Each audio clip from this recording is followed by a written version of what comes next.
Hello and welcome to Six Part. Today I'm going to start a new series, What If Deku Mothers Inherited One for All from Nana Shimura. If you enjoyed this video, please give it a big thumbs up, and to watch more videos like this, subscribe to my channel and turn that bell notification on so you never miss an upload. Now wasting no more time, let's begin. 13 years ago, a heartbreaking scene took place in a peaceful park under the warm embrace of daylight.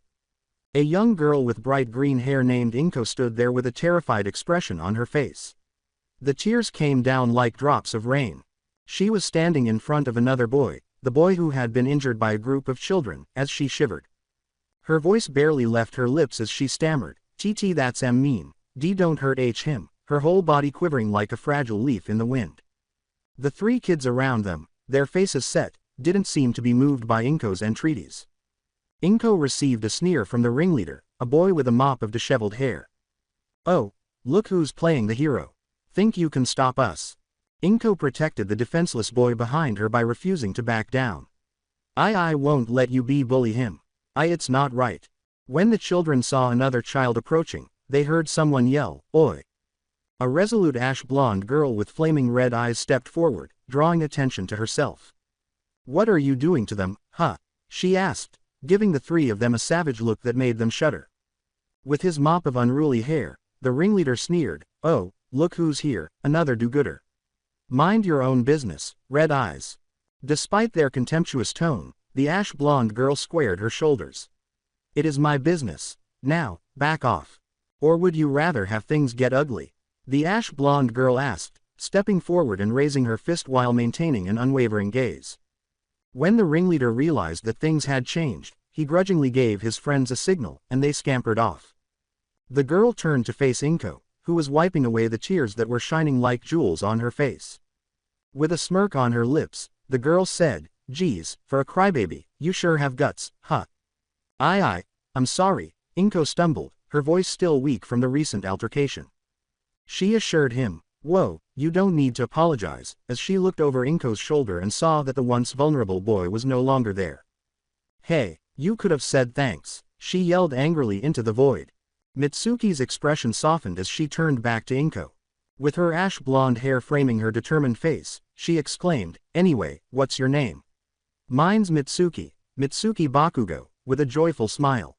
Inko responded, Inko Midoriya," feeling a wave of relief. "I genuinely believed that all men were created equal when I was 4 years old, but I didn't come to terms with reality until that day." Opening square bracket, green in a lighter shade. It was my first and only setback after that. As I stepped onto a pond, Mitsuki-san said, "What do you mean you don't want to be a hero?" All of this began in Qingqing City, China. Well, I've seen fights before, and it's frightening to consider facing such villains, I nervously replied.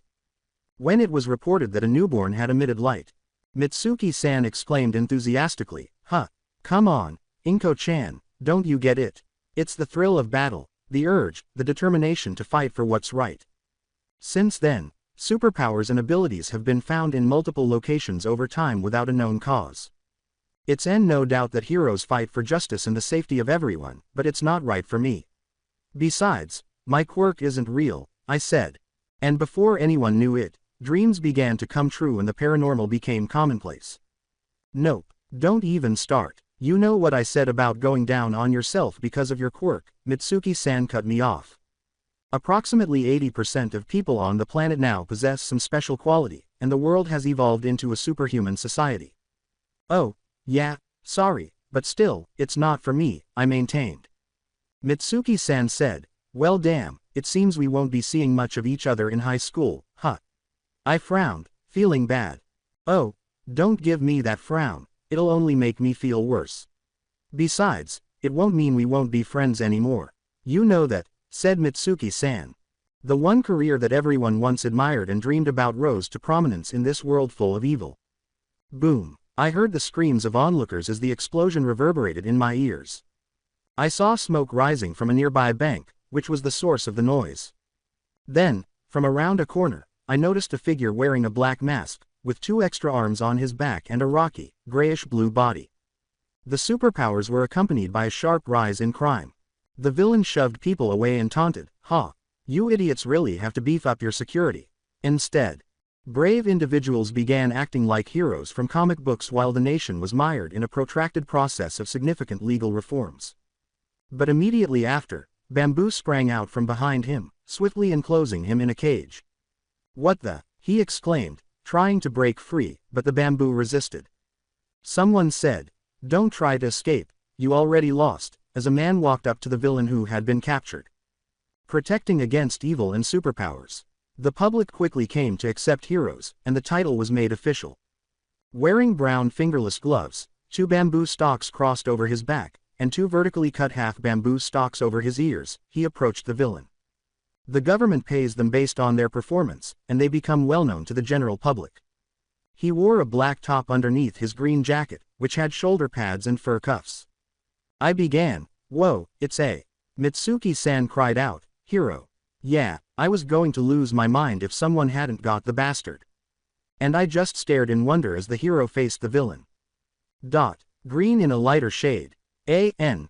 Also known as Fate, Junior High. The Junior High in Unmei. A.N. Also known as Fate, Junior High. Voices in our junior high class overlapped, despite the teacher's best efforts to keep them quiet. The instructor, carrying a pile of papers, pleaded, "Settle down, everyone, I have important things to discuss. As you all know, you're in your 3rd year, and it's time to make decisions about your future," she said. Mitsuki-san interjected, "Come on, teach, everyone in this damn school wants to be a hero," and the students all agreed, each displaying their peculiarities. The teacher reminded them, "I know, but remember, you can't use your quirks at school, it's against the rules. And Bakugo, if I remember correctly, you wanted to go to UA, right?" replied she.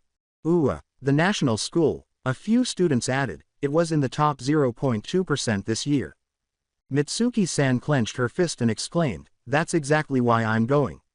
My quirk may make me look hot, but it doesn't mean I can't kick a villain's ass." "Yes, we're aware," the instructor said as she looked through the student profiles. One drew her attention. The teacher said, "Interesting, Midoriya. You're apparently the only one not deciding to be a hero," which left the students perplexed. I covered my face and lowered my head. "What? That's a first. Seriously, I never expected the smart kid to say such a thing." Some students joked, "Did you get hit in the head or something?" "As expected from the weakest in this school," Todoroki said. The remark made me wince. "The hell you say, you blood-haired bastard," Mitsuki-san said, his face contorted in rage. She cried out. The teacher said, "Todoroki, please don't make fun of your classmates. We're all thinking the same thing. She'll never become a hero," he concluded, scoffing. And I thought it at the time. Green in a lighter shade. The same city, 12:02 p.m. Somewhere in the city, in the afternoon, a woman was on her knees after being struck by a speed-quirked villain. "Ah, a thief, someone," a man shouted as he hurried from a building nearby. "This money is mine, but try to catch me." As he zipped through the streets, the robber teased. Another said, "Normally someone would come right away to help," as a woman with black hair came up behind them. Oh no. The 2 people turned to look at her after gasping. "Do you know why?" As she ran in the direction of the villain, the woman asked. "Well, oh no." When the villain turned to face the unidentified hero, he reacted. "Because I am present." With a smile, the woman said. Green in a lighter shade. Unmei Junior High. Day's end. I remained seated at Aldera Junior High after class, packing my belongings in my backpack while Mitsuki-san looked at her phone. "This morning's incident is all over the internet, damn it," Mitsuki-san said. "I wonder when they're going to catch him." "Hey, are you still thinking about what that brute told you?" "Well, yes, and no. Simply put, I'm certain that I'm not meant to be a hero." I was deeply offended. "Like he believes I'm worthless as a result," I admitted, just gazing at my belongings. "Hey, don't be affected by what he said. As my father once told me, you don't take shit from others. Thus, you follow suit." Mitsuki-san screamed, staring at me sharply. Sure, I won't," I said, turned to face her. "All right, what would you like to do now?" Mitsuki-san proposed. "We might as well live a little until we see each other less after graduation."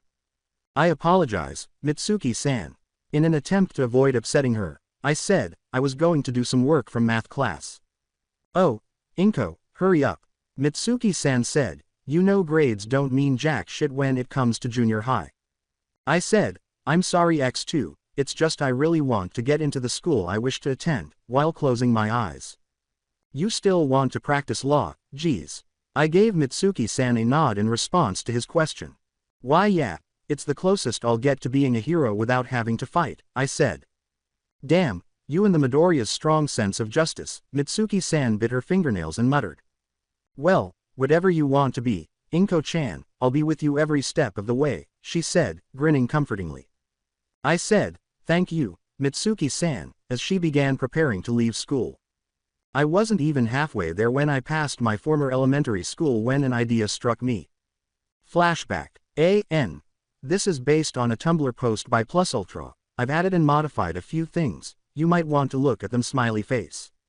My school day was coming to an end. However, I anxiously looked for my hair tie while standing in the middle of the crowd.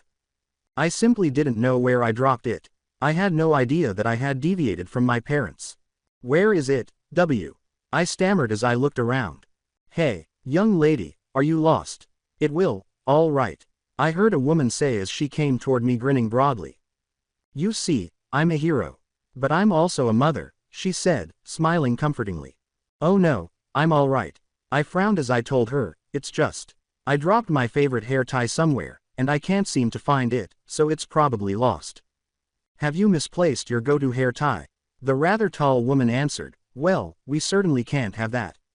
Here you go, she said, tenderly removing a hair tie from her own hair and passing it to me. I love this hair tie more than any other, but you know what? The woman continued to smile warmly and said, I'd be even happier if it became your new favorite. Yes, but it's a lot more attractive than my previous one. Is it really all right? I paused.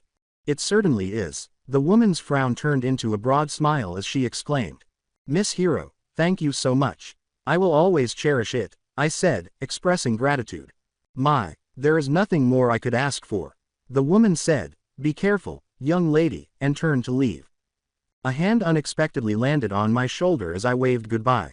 Inko, where were you? With his black hair appearing to move just a little bit on its own, my father asked. I stumbled a little when I said, I'm sorry, which made my eyes well up. Ah, no, dear, don't cry. I'm not angry, just be sure to stay close.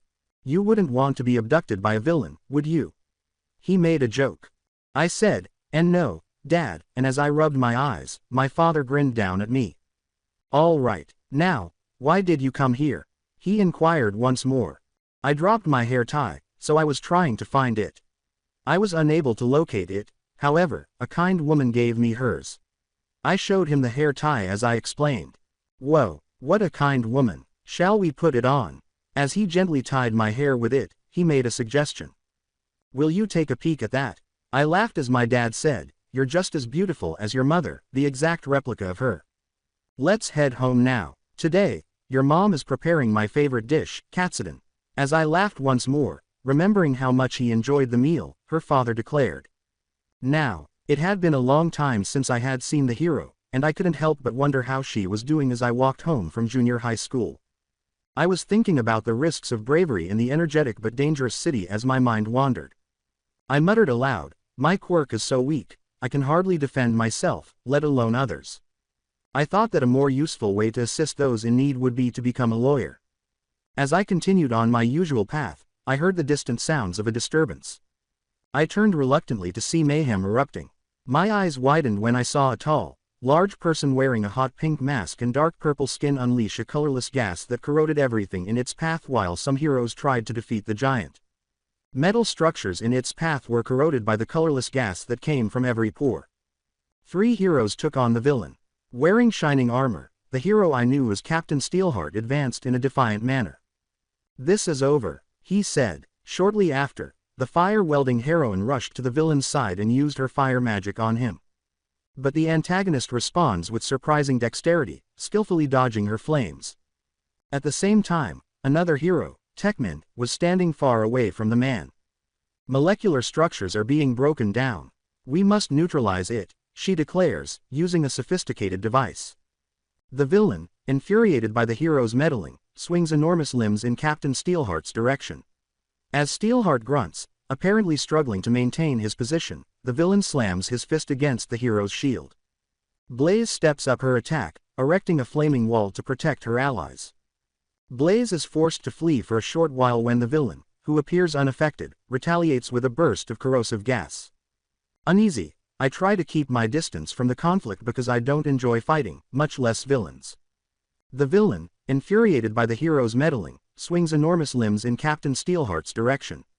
As Steelheart grunts, apparently struggling to maintain his position, the villain slams its fist against the hero's shield. The sound of his fast steps echoed in my ears as he lunged towards me with a menacing smirk, sending a wave of panic through me. Tears filled the eyes, but just as it seemed hopeless, another hero showed up just in time. She stopped the threat with a forceful blow to the villain's head. Skyward, the floating hero, was my favorite. My senses were overwhelmed by the moment's intensity as relief swept over me. And I fainted. Doc, could you repeat that? With hesitation, my father asked. I mentioned that your daughter does have a quirk. Simply put, it's a far less powerful version of yours. She can only draw little things to herself, and they will stay that way. As I took in the information, my younger mind went blank. As though disappointed, my father's head lowered a few centimeters. It's all right, Dad. In any case, I don't want to be a hero. I'd like to work as a nurse. I made an effort to lift his spirits. I understand, but I kind of thought you would have a quirk that attracts plants and is stronger than either your mother's or mine. My father suddenly changed his mind and apologized, saying, I apologize, but I don't give a damn about what you decide to do. We'll be by your side the entire time. My father grinned as he said it, and I grinned back. Hey, are you there? Get up. Suddenly, I heard someone shake my shoulder. What just took place? I asked both the person who woke me up and myself. The stranger said, Don't know, but I'll say you passed out. You're soaked in tears, young lady, as I soon realized who it was. Skyward, I cried out in a mix of excitement and bewilderment. In the flesh, she said, flashing her famous grin. She wasn't the strongest or most popular when I first met her, but as I grew older, she did become stronger and more popular. Like me, she had a rather weak quirk, but she grew stronger over time, eliminating villains and saving people everywhere. Can you get stronger? Is this what you can do with a weak quirk? Are you capable of being a hero? Well, young lady, it's good to see you again. You've come a long way, said Skyward. However, evil never sleeps. See you. She uttered those words before preparing to float away. No, I still have a question. Because of my quirk, I've always been teased, called weak, or I might as well be quirkless. But perhaps she was treated equally. Perhaps she had the determination to grow stronger and become a hero. Even if I have a weak quirk, can I still become a hero? The hero's body levitates just a centimeter off the ground as I blurt out loudly, and she turns her head. I'm just a regular girl with a peculiarity. Is it possible for someone like me to aspire to be like you? I had been idolizing her for years, but this was only my second in-person encounter with her. Even though I was unaware of it at the time, that encounter would alter my future. All right, looks like you've changed your mind, Midoriya, the instructor said. Concerned about whether or not they would make the announcement, I meekly nodded. Hey, instruct, what caused the green girl to reconsider? A curious pupil inquired. Please don't, I begged in silence. The teacher said, it has come to my attention that Midoriya wants to become a hero, getting a little, out of me. What? No way, have you truly changed your mind, Inko-chan? Mitsuki-san inquired, obviously perplexed by my abrupt choice. She won't make it far, the redhead from the previous day said coldly. Mitsuki-san gave him a furious glance. Hey, you wannabe Crimson Riot, you retract that. She'll be lucky to be a sidekick, probably to some D-lister hero, Todoroki continued, adding fuel to the fire. Even though Inko-chan doesn't like violence, I'll kick your ass right now. Todoroki gave Mitsuki-san a stern look when she yelled. Enji is this AU's Katsuki, in case it wasn't obvious already. You two, calm down. They grudgingly took their seats with frowns on their faces after the teacher stepped in. All right, I don't like to say it, but perhaps you ought to think about something more practical, Midoriya, the instructor suggested. I stumbled, high, acknowledging what they had said. Green in a lighter shade. The previous day, My heart was pounding with excitement as I stood in front of Skyward, my idol. See, is it possible for me to ever aspire to be as heroic as you? I inquired, my voice quivering with anxiety. There was a pregnant silence between us as Skyward paused, and I couldn't help but wonder what she would say. With a slight eccentricity, with a contemplative expression, she pondered. She lifted her arm to give me the thumbs up, but then she winced in pain. Hee. Skyward, are you all right? I inquired, my voice full of worry. Oh no, perhaps I ought to have followed Shuzenji's advice, Skyward muttered as she massaged her aching arm. Am I all right? I guess I finally got caught up to all those full-power attacks. Her smile was strained. What is the condition of your arm? As my worry grew, I inquired. Oh, don't worry, just a bit of arthritis, she said nonchalantly, as though there was nothing to be worried about. Arthritis. What? How? When? I stammered, taken aback by her admission. Oops, looks like the cat's out of the bag, she said with a laugh. Green in a lighter shade. An alley in the Tatooine shopping district. A young woman with white hair strolled quickly through the Tatooine shopping district's quiet alleys. It was Rei Himura. The air around her felt crisp because of her frost quirk, and there was a faint chill that accompanied her every step. Rei's expression was stoic, but her mind was racing as she wandered through the maze-like alleys. She wasn't sure why, but she wondered about the nature of her quirk, the ability to control ice. It was a special skill that she had not yet fully understood, much less mastered. Heroes, a notion that was very important to Rei. Though her admiration rarely went beyond that, she admired their unwavering commitment to justice. The realm of heroism appeared to be unreachable, a place where only the exceptional could prosper. In contrast, her own skills seemed insignificant. Rei was lost in her thoughts, thinking about her advantages and disadvantages. She wasn't very good at anything, maybe the exception being skating, which she hadn't done much of. Her doubts seemed to be echoed by the cool alley breeze, which carried a hint of uncertainty about her future. As Rei continued on her way home, her thoughts turned to the future. Junior high graduation was imminent, but her path was obscured by uncertainty. What would she do next? The question kept coming back to her like an unanswered refrain. Rei's thoughts were interrupted by a sudden rush of water. You'll be flawless. Behind her, a voice said. And she let out a startled scream. Green in a lighter shade. Same day, a close-by place. Well, I kind of went overboard a few years ago. I nearly lost my arm because it hurt so much. Unfortunately, I just so happened to be right-handed too. How are you able to grin at this? I asked, perplexed by her seemingly upbeat demeanor. Well, it's something I've always told everyone, a little something to lift anyone's spirits, Skyward said. Keep a smile on your face at all times. Because I think the strongest people are those who smile. Those who smile are the strongest, she said, and I thought about it. I couldn't help but be impressed by her strength as we sat in silence for a while. Her smile seemed to act as a barrier, shielding her from the suffering and difficulties life presented. Perhaps her philosophy had some merit after all. So, how did you maintain your smile during it all? At last, I broke the silence by asking. It wasn't easy, that's for sure, Skyward said with a gentle laugh and warm, sparkling eyes. However, I've always thought that a positive outlook can add a little brightness to even the most difficult situations. Quote. Her smile widened as she added, and besides, life wouldn't be the same without a little humor, would it?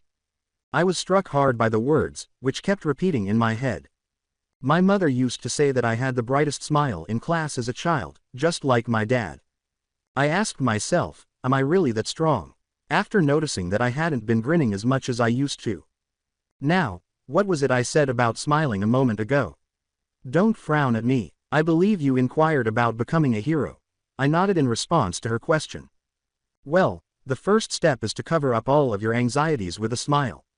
Convince those who doubt your dream that you are fearless and possess the will to become a hero, she said, her smile broadening. Her phone rang, cutting me off before I could reply. As she reached for her phone, a look of annoyance flashed across her face. She answered the phone and muttered, "Excuse me for a moment." "Yes, tell me what it is." "What, you arrested him only a week ago, didn't you?" I heard her say that. "Torino, are you growing older?" "Ha ha, in any case, where is that?" She trailed off as we heard someone scream nearby. At least my question seems to have been addressed. I'll see you later. What's your name? The heroine began to levitate at the sound and asked. Inko Midoriya. I stammered a little. Well, young Midoriya, I won't say yes or no on whether you can become a hero. She said, running ahead, but I'll say that as long as you smile, you have more than enough strength to become a hero. Can I do that? Will I be able to be there to help others, smile, and save lives? I had a lot of questions that I had to answer on my own. I grudgingly made the decision to investigate what was wrong after thinking about the scream I had heard. Green in a lighter shade. Tetuan shopping district. Alley. A crowd gathered, gasping as they saw what was happening as gallons of water encircled the alley. Ah, a bad guy, one civilian cried out as the offender damaged a fire hydrant, sending more water pouring in and forming a massive vortex that put everyone in the area in danger. As the police attempted to disperse the crowd, Steelheart and 2 other heroes arrived on the scene. You mean to take someone hostage? You're not going to prey on kids. As he charged at the villain who worked with water, one of the heroes said, using his shield to block a pressurized water blast. The force of the water forced the hero backward, making it difficult for him to approach. Aren't I fortunate to have a fire hydrant close by? Don't even try it. The villain grabbed the white-haired student and taunted. He aimed to hit the shielded hero with a massive, claw-shaped mass of water, but he was able to avoid the blow. But his friends encountered the same difficulty. As the water accumulated, the villain's attack power increased, thwarting their attempts to approach. The girl fought her way out of the villain's clutches. Please stop. With a desperate voice, she let out a cry. I didn't do anything. Please, someone, she begged, her voice trailing off, nearly bursting into tears. The girl tried to use her quirk to freeze the water, but the water broke through the ice because it lacked the strength. Hey, exactly as I anticipated, the water villain taunted. Anyone who couldn't get past my quirk stands no chance, girly. As the water overflowed, the situation grew worse and both civilians and heroes had to flee. With each splash of water, the villain's smile grew larger. Does he get stronger with more water? This man truly is a supervillain. A civilian cried out. But in the midst of the confusion, a figure, it was Skyward, sped past the others. If the floating hero isn't the one. As she raised her fist in defiance, the villain said, launching his claw at her. She started to say, Cyclone Smaa, but her right hand started to ache again. She muttered, damn, but the villain's water chained her to the ground. Both you and that jet guy have become weak. Made fun of the bad guy. Well, I wasn't expecting my hand to let me down today, Skyward said, always smiling. Really, would you mind disappointing yourself? Retaliated against the villain while the heroes tried their best to protect the civilians from the water being fired at them. Heroes, hurry up, you're capable, a few civilians cheered. Will you take a peek at that? They remain optimistic. I almost feel bad, the villain said. Oh, yes, at least you still have some humanity left in you, Skyward said, struggling to escape. Green in a lighter shade. I struggled with the weight of my idol's words reverberating in my head, making the walk to the shopping district seem endless, with each step feeling like miles. How I become a hero is more important than whether I can become one. The urgency of the decision was pressing down on me, requiring a strength I wasn't sure I had. However, I was certain that I needed to find a way to remain cheerful even in the most difficult circumstances. The question, can I become a hero? Echoed in my mind, a formidable obstacle to face on my own. As I turned a corner, I saw a rush of water and the frantic cries of bystanders. While Skyward battled to free himself from the villain's chains, heroes battled to protect the populace from the assault. Her predicament served as a harsh reminder of the costs associated with bravery. She had suffered from arthritis as a result of her work. In the middle of the mayhem, I saw a hostage that the villain was holding, and I gasped when I realized what it was. It was the girl, actually the boy, with the gray eyes and white hair that I had rescued from those bullies years ago. Her name, Shimura-san, rang in my head like a faraway tune. However, her heroic efforts to defeat the villain were in vain. How are they going to beat him? I thought, my mind racing with panic. Are they really able to stop him? Will it help get there in time? Will she be saved by a true hero? Tears filled Himura-san's eyes as she confronted her terrible situation, and her struggles came to an end. And at that precise moment, as hopelessness threatened to overwhelm us all, I sprinted. Why am I running? I kept thinking about the question as I sprinted ahead, completely unaware of the danger that lay ahead. One of the heroes yelled, "No, stop. You'll only endanger yourself." But their warning was ignored. Fear for my own life was not what motivated me. The only thing I was afraid of was her. I disregarded the hero's appeal and continued on with a resolve derived from desperation. As I faced the impending threat of a watery claw hurtling towards me, the villain's taunts only strengthened my resolve. What ought I to do? Panic struck as I frantically looked for a solution, any solution, amid the mayhem that was taking place in front of me. A wave of ideas raced through my head as the claw got closer. What does a hero do? Then, using my special ability, I quickly ducked as the claw struck the floor, distorting its metal surface. I could feel the villain's bewilderment as I ran off. "TCH, you little brat." The villain snarled as he tried to hit again. Quickly responding, I swerved to the right, barely avoiding the claw's path, and used my quirk to reroute it back to its origin. My inner turmoil was stirred by the clarity each evasion and counterattack brought amid the chaos. Why was I putting my life in danger? Why did I feel the need to face this villain? With each action, the solution became clear. Saving others was more important than just surviving. The goal was to become a hero. Using all of my quirk to free her hands, I drew closer to Himura-san with renewed determination. I yelled, "Use your quirk on the hydrant, we're running out of time." And Ray hurried to comply. As Ray stumbled over a pool of water, the villain roared in frustration, "Arg! I'll end you both." I watched intently as Ray quickly turned the water that was pouring out of the hydrant into a solid mass by freezing it. The once flowing water turned into a stiff barrier, trapping the villain in his own peculiarity, and a cold silence descended upon the scene. Skyward's muscles rippled with power as she turned to face the trapped antagonist, a faint smile on her lips as she broke free from the icy restraints that bound her with an impressive display of strength. But Inko's inner turmoil swirled beneath her outward calm. The satisfaction was marred by unresolved questions, and the victory felt hollow. Skyward's voice pierced the cold silence, demanding answers. What were you planning to do to them? Under Skyward's piercing gaze, the villain's throat visibly constricted as he struggled to find words. Skyward delivered a devastating blow with unwavering determination, breaking the icy prison and knocking the villain out with a single, powerful smash. As I stood there, shoulders weighed down by the hero's reprimands for using my quirk against the villain without a license, the minutes passed painfully slowly. Ray too. However, the villain was now in custody, where they belonged, in spite of the reprimand. The chaos of battle gave way to a crowd of cameras and reporters, whose lenses captured the dusk that was falling over Skyward as the scene around us changed. I had no intention of breaking the law. However, I thought I had no other option. The heroes weren't strong enough to take on such a vicious criminal on their own. But in some way, the two of us did. Green in a lighter shade. My mind was racing with ideas as I drove home in the evening. I was so affected by the day's events that I nearly got a headache. Skyward's words kept repeating in my head. How I'll become a hero is up to me, caused me to reevaluate my desire to practice law. Maybe, I might be a hero. The quiet was abruptly broken by a soothing voice. "Hi," said the stranger. With trepidation, I said, hello.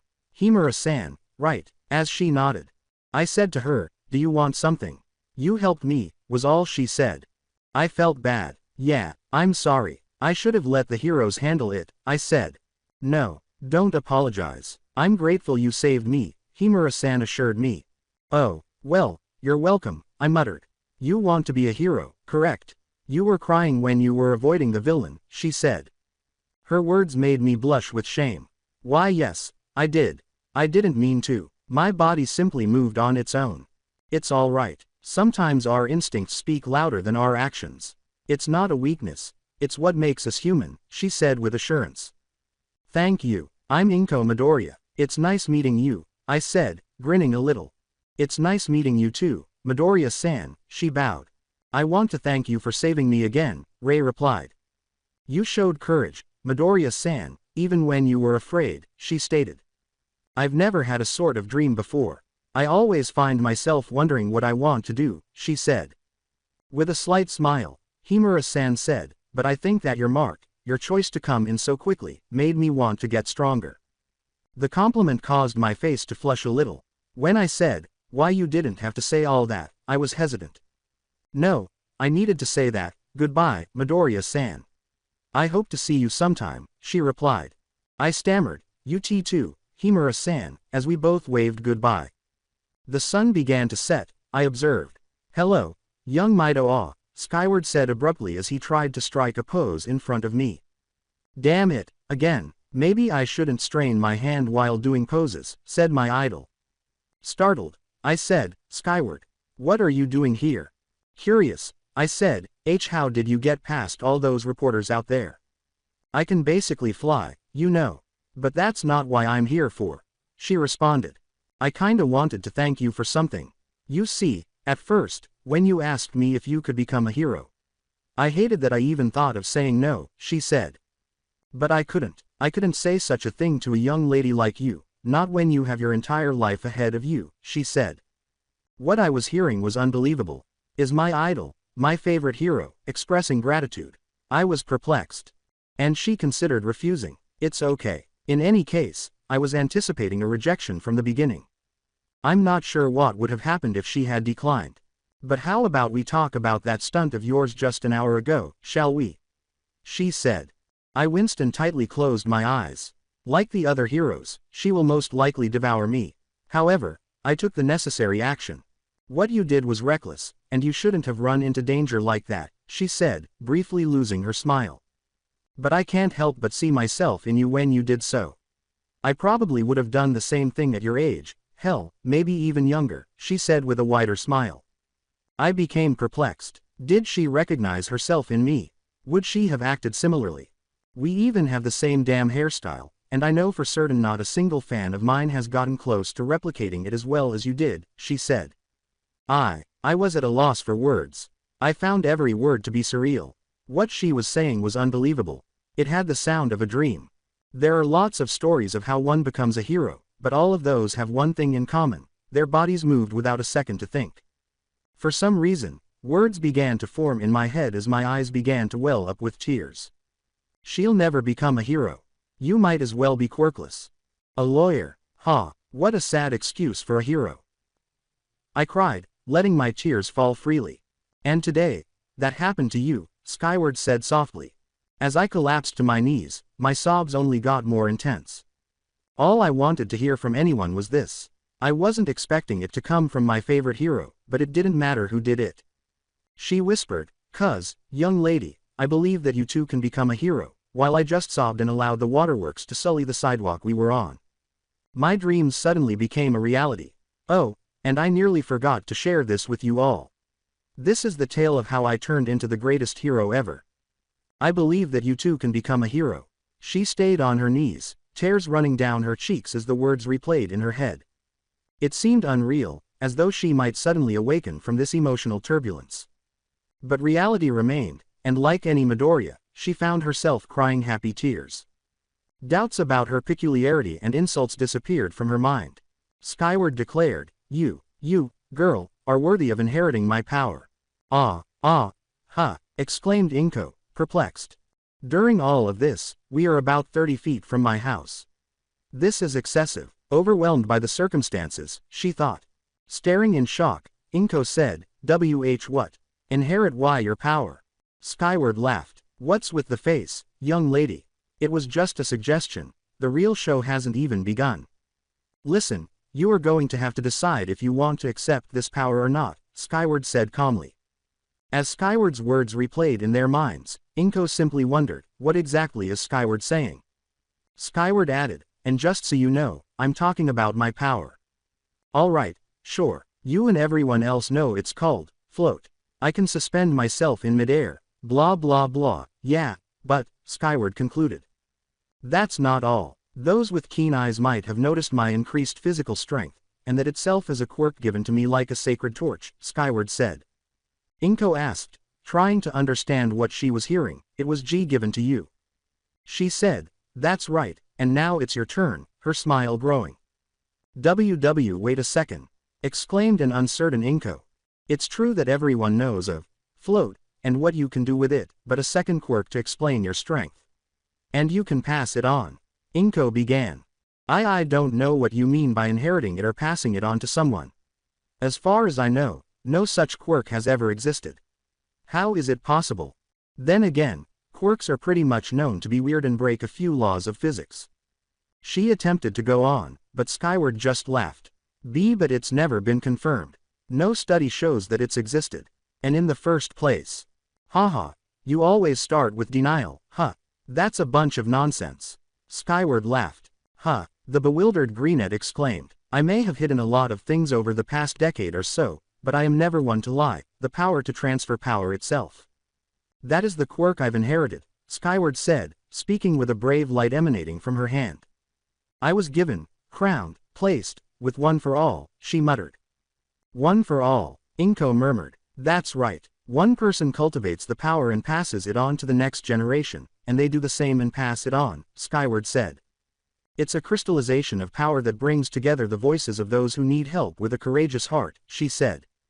With tears threatening to fall, Inko started, why are you giving something so great?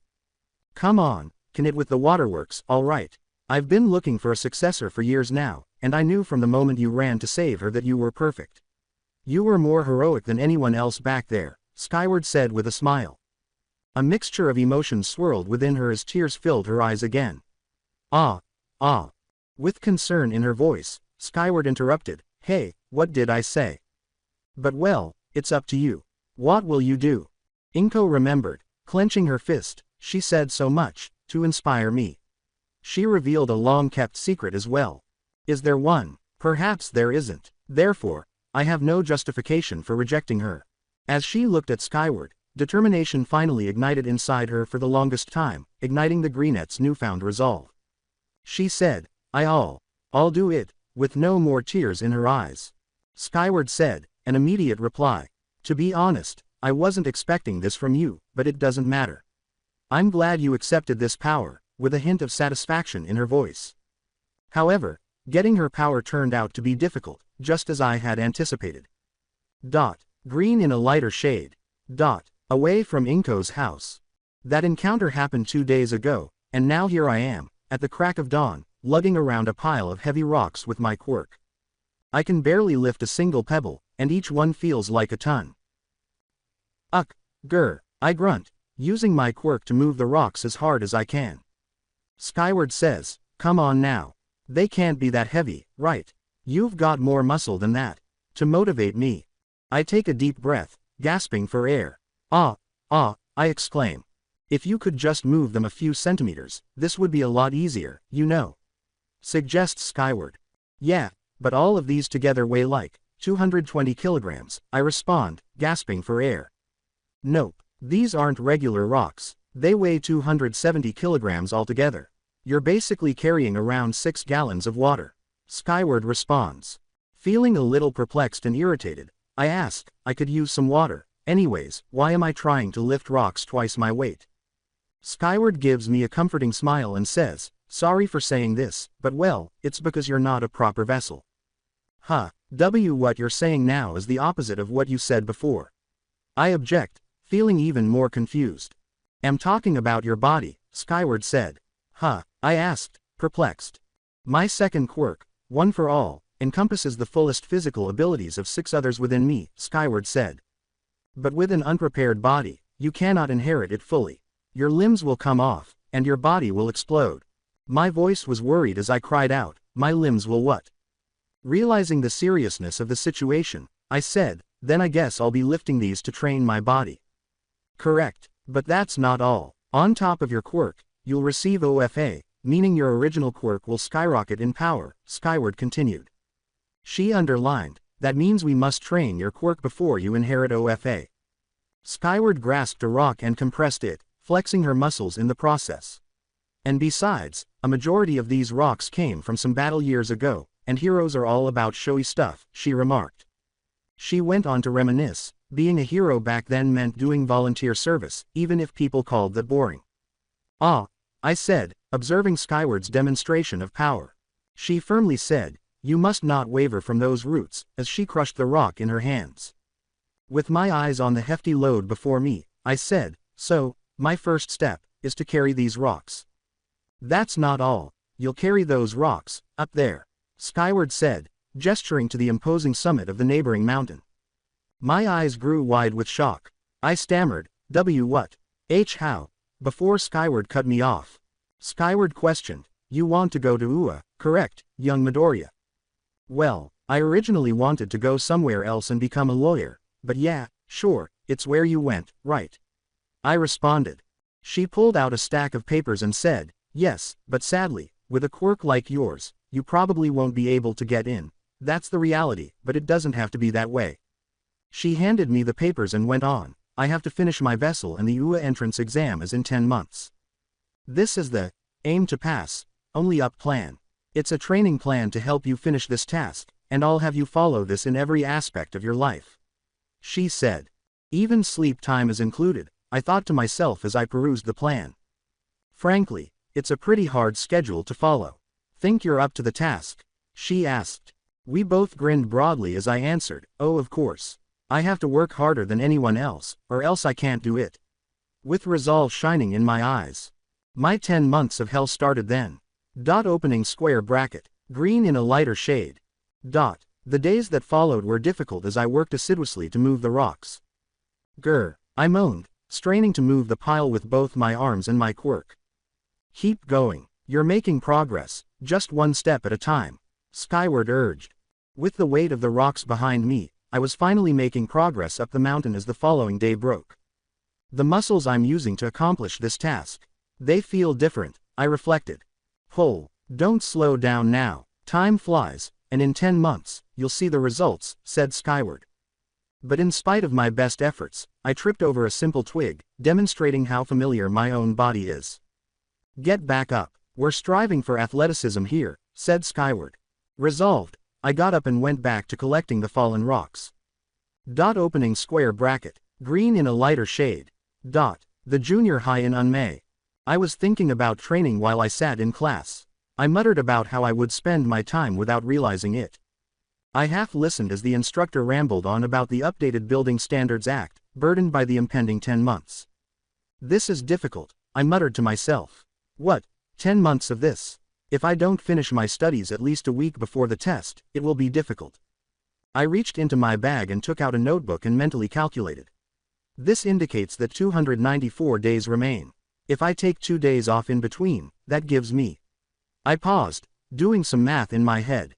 I can train for roughly 5 hours every morning and night, for a total of 490 hours. However, I must make sure that I exercise my entire body equally, otherwise, I won't be able to make it. That's when I realized Skyward couldn't be with me for the duration of my training routine. My friend Mitsuki abruptly snapped me out of my reverie. She ruffled my hair and said, hey, Inko-chan. What's with all the mumbling? You usually don't do that. If you're going to become a hero, maybe don't mumble your plan. I nodded sheepishly as her words struck me, realizing that I had been lost in my own thoughts. I told myself, and don't forget about the written portion of the entrance exams. Green in a lighter shade. The mountain is only 3/4 of the way up. As the days go by, I'm having trouble staying awake. The requirements of the plan forced Mom to modify my diet. I persevere in spite of the difficulties, even going so far as to carry Skyward herself at one point and lift weights at home. I've never had a more difficult journey. Skyward levitates beside me as I run and ascend the mountain. I eventually exhaust myself to the point of collapse. Skyward encourages me, hey, what's wrong? There are only 3 months left. Or something similar. You won't make it. Wanna give up? Wanna take it easy and rest today? I try to stand up, lifting my body off the ground with my arms. Here you go, Skyward sighs and tosses a bottle of water at me. A few rocks fall around me, but I manage to catch it in time. You've been sticking to the plan. It's been 7 months of nothing but hard work from you, huh? Well, my father always told me to work hard for anything I set my eyes on, I respond. Just not to go overboard or worry my mom. But I've been thinking about pushing myself a bit harder in training, because, well, I want to be like you, the greatest hero, I admitted. I understand, but don't you think you're looking too far into the future? Replied Skyward. Well, we definitely don't want you to overwork yourself. It might have the opposite effect of what you want, and we can't have that, Skyward assured you. I grudgingly acknowledged, yeah, maybe we should adjust your plan. My school work hasn't been doing great. Skyward grinned and said, oh, well, of course. You have to pass the written exam as well, after all, mirroring my own. Green in a lighter shade. The mountain's summit. On the day of the entrance exams, I was standing on top of the mountain, facing skyward, as dawn broke. The air was heavy with the weight of expectation. I felt great. I felt wonderful. I felt like crying, I confessed, feeling so moved. Skyward comforted me from behind, saying, "Hey now, don't start crying. I haven't given you OFA all just yet." With pride in her voice, Skyward said, "But would you look at that? You carried a massive pile of rocks almost twice your weight, and we kept adding more as you got a good handle on the first 10. I just stood there, exhausted. And I collapsed." As she caught me mid-fall, Skyward yelled, "Whoa there. You all right?" "Good work," she said. I began inhaling and said, "I did it. I actually did it." "Yeah, you did. You're quite the entertainer. Man, wait until Torino hears about you. Teenagers are amazing." Skyward grinned. She pulled out her phone and showed me a picture of me straining to carry a few rocks. "Here, take a look at this," she said. "This is you 10 months ago. Man, you did it. The change is barely visible, but I'm sure you're more than suitable as a vessel." My confession was, I feel like I'm cheating." Skyward questioned, What do you mean?" With tears threatening to spill, I said, You did so much for me, all of this, for me," my voice faltering. The enormity of the situation overwhelmed me, and I trailed off, "I'm too blessed." All of this was your work. You've had the will to go through this, and the determination to prove the doubters wrong. You chose to become a hero," Skyward insisted. "We should probably fix those eyes of yours, or are they genetic? But anyway, this calls for a ceremony." "Inko Midoriya," Skyward exclaimed. "Yes, ma'am," I yelled, eager to catch up to her. With a serious expression, Skyward withdrew a strand of hair. "This is something I'll tell you now, and I'm sure you'll do the same. Something that you receive because you're lucky and something you are given because you were recognized are different in essence," she said. I nodded, paying attention to what she had said. "Take that to heart, young Midoriya, because this is the power that you earned because of your own effort," Skyward said in closing, highlighting the significance of my journey and diligence. At that moment, I discovered that I was holding something completely unanticipated. "What is this?" "Eat this," she said solemnly, which made me even more perplexed. I blurted out, completely perplexed. Hair. I stumbled, not understanding what was going on. Skyward clarified urgently, "It doesn't matter what it is, as long as you absorb my DNA." I yelled, "This is nothing like what I had in mind." As my brain struggled to process the bizarre development, Skyward grabbed me by the waist and drove me down the mountain at frightening speeds, saying, "But there's no time. You'll be late for the exam. Let's go." Green in a lighter shade. UA. Campus. A wave of anxiety swept over me as I strolled around the UA campus, surrounded by students who were all trying to pass the entrance exams. With my heart pounding, I whispered to myself, "I made it." Then, though, a disturbing idea began to cross my mind. I ultimately ran out of time to test out the power I got from Skyward. I recalled what she had said, "Eat this." Did I really get her power by swallowing the hair? I was lost in my thoughts as I pondered in silence until I heard my name called. "You, Inko-chan." Mitsuki-san threw her arms around my neck and yelled. I yelled, "Mitsuki-san," in surprise at seeing her. I knew you wouldn't chicken out. Just wait until Tomato Hair hears about this," Mitsuki-san declared with assurance. "Tomato Hair?" I asked, perplexed by the moniker. Mitsuki-san teased, "Oh, what's this? Did these grow again, Inko-chan?" Her tone made my face flush with shame. Mitsuki-san." I stumbled, completely embarrassed. Mitsuki-san cheerfully said, It's just a joke, Inko. Relax. But hey, I'll see you later. See you there." Before turning to leave, I said, "See you. I've been through so much over the last 12 years. I can't let Skyward down." I thought to myself as I walked up to the front building, gathering my courage. I'm a different me from 10 months ago. It's time to take the first step, was my optimistic thought as I resolved to become a hero. But as I stumbled over my own feet, my resolve wavered.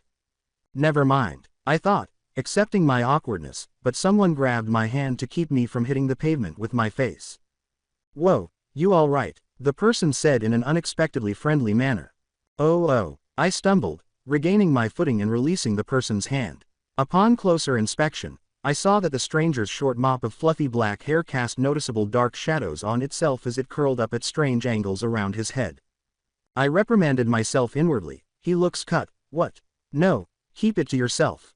This awkward silence was broken by the man's comment. This really is nerve-wracking, huh? Why yeah, it is. I've been waiting months for this, I said, a little bashful. Me too. Oh yeah, my name's Hisashi Haruto, he said for his introduction. It seems to mean, light, sun. I'm Inko Midoriya. It's nice to meet you, Haruto-san, I mumbled. Oh, please call me Hisashi. All my friends call me that, he said, grinning warmly. Am I his friend? I pondered in silence. He said with a smile, well, I've got to go. I hope to see you there. And kept moving forward. Have I recently made a new friend? The idea kept going through my head. Opening square bracket, green in a lighter shade. As the exam period went on, a man with dark blue hair walked confidently to the middle of the auditorium. Hello, everyone, and welcome to the entrance exam. It seems you're all here, so let's not waste any time, he said. He's about 20 seats away, but it sounds like he's right next to me, Mitsuki-san muttered. As it states in the application requirements, you guys will be conducting 10-minute mock urban battles after this, the professional hero stated. You can bring whatever you want with you. After the presentation, you'll head to the specified battle center, okay? He continued. A certain blonde exclaimed, yeah, and the teacher used his quirk to silence him. Mitsuki-san said, if I remember correctly, he can alter sound waves, right? The Soundwave hero, Salem, I said, shocked to hear that he taught here. Cards with our names, pictures, ages, examinee numbers, and battle centers were given to Mitsuki-san and me. She almost yelled, so they won't let us work with our friends. Damn it. She smiled and said, well, I hope you make it, Inko-chan. Hell, I know you'll do great. The regulations were laid out in front of us. 3 different types of foe villains are stationed in each battle center. You earn points for each of them based on their level of difficulty. I realized that this would be harder than I had anticipated. The Soundwave hero firmly interrupted, saying, and don't you dare complain about a misprint, adding, we already got that last year, and I don't want it happening again. He said, let me explain. There is, in fact, a 4th type of villain, but that one is worth 0 points. In other words, it's an obstacle. There's one in every battle center. It's an obstacle that will rage in narrow spaces, he continued. It's not impossible to defeat, but no one's crazy to do so. I recommend that you try to avoid it. I see, it's like the obstacles you avoid in video games, huh? The whole thing is like a video game. A different blonde replied. And that's it. Now for something. Napoleon Bonaparte, the hero, once said this. Thus, the teacher said enthusiastically, go beyond. Plus ultra. A true hero is someone who overcomes life's misfortunes. Good, now I wish you all the best of luck. You're going to need it, he said. Together with the other students, I was gathered at the entrance to Battle Center B. It's time to take action. It's time to offer everything I've learned over the last 10 months of training with Skyward, and turn into a hero, I enthusiastically thought as I slapped my face to concentrate. I looked at my desk clock and saw how the sun was shining through the window, bathing the pile of schoolwork I had finally finished in a warm glow. Even if it was only for a short while, it felt good to be caught up. I yawned and stretched before looking at the comprehensive exercise Schedule 1 had planned for tomorrow.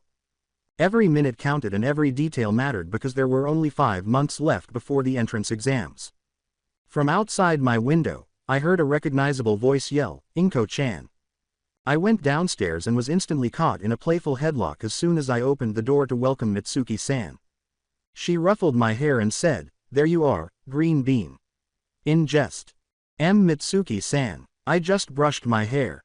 I exclaimed as I laughed and pushed my friend away, but not before a smile appeared on my face.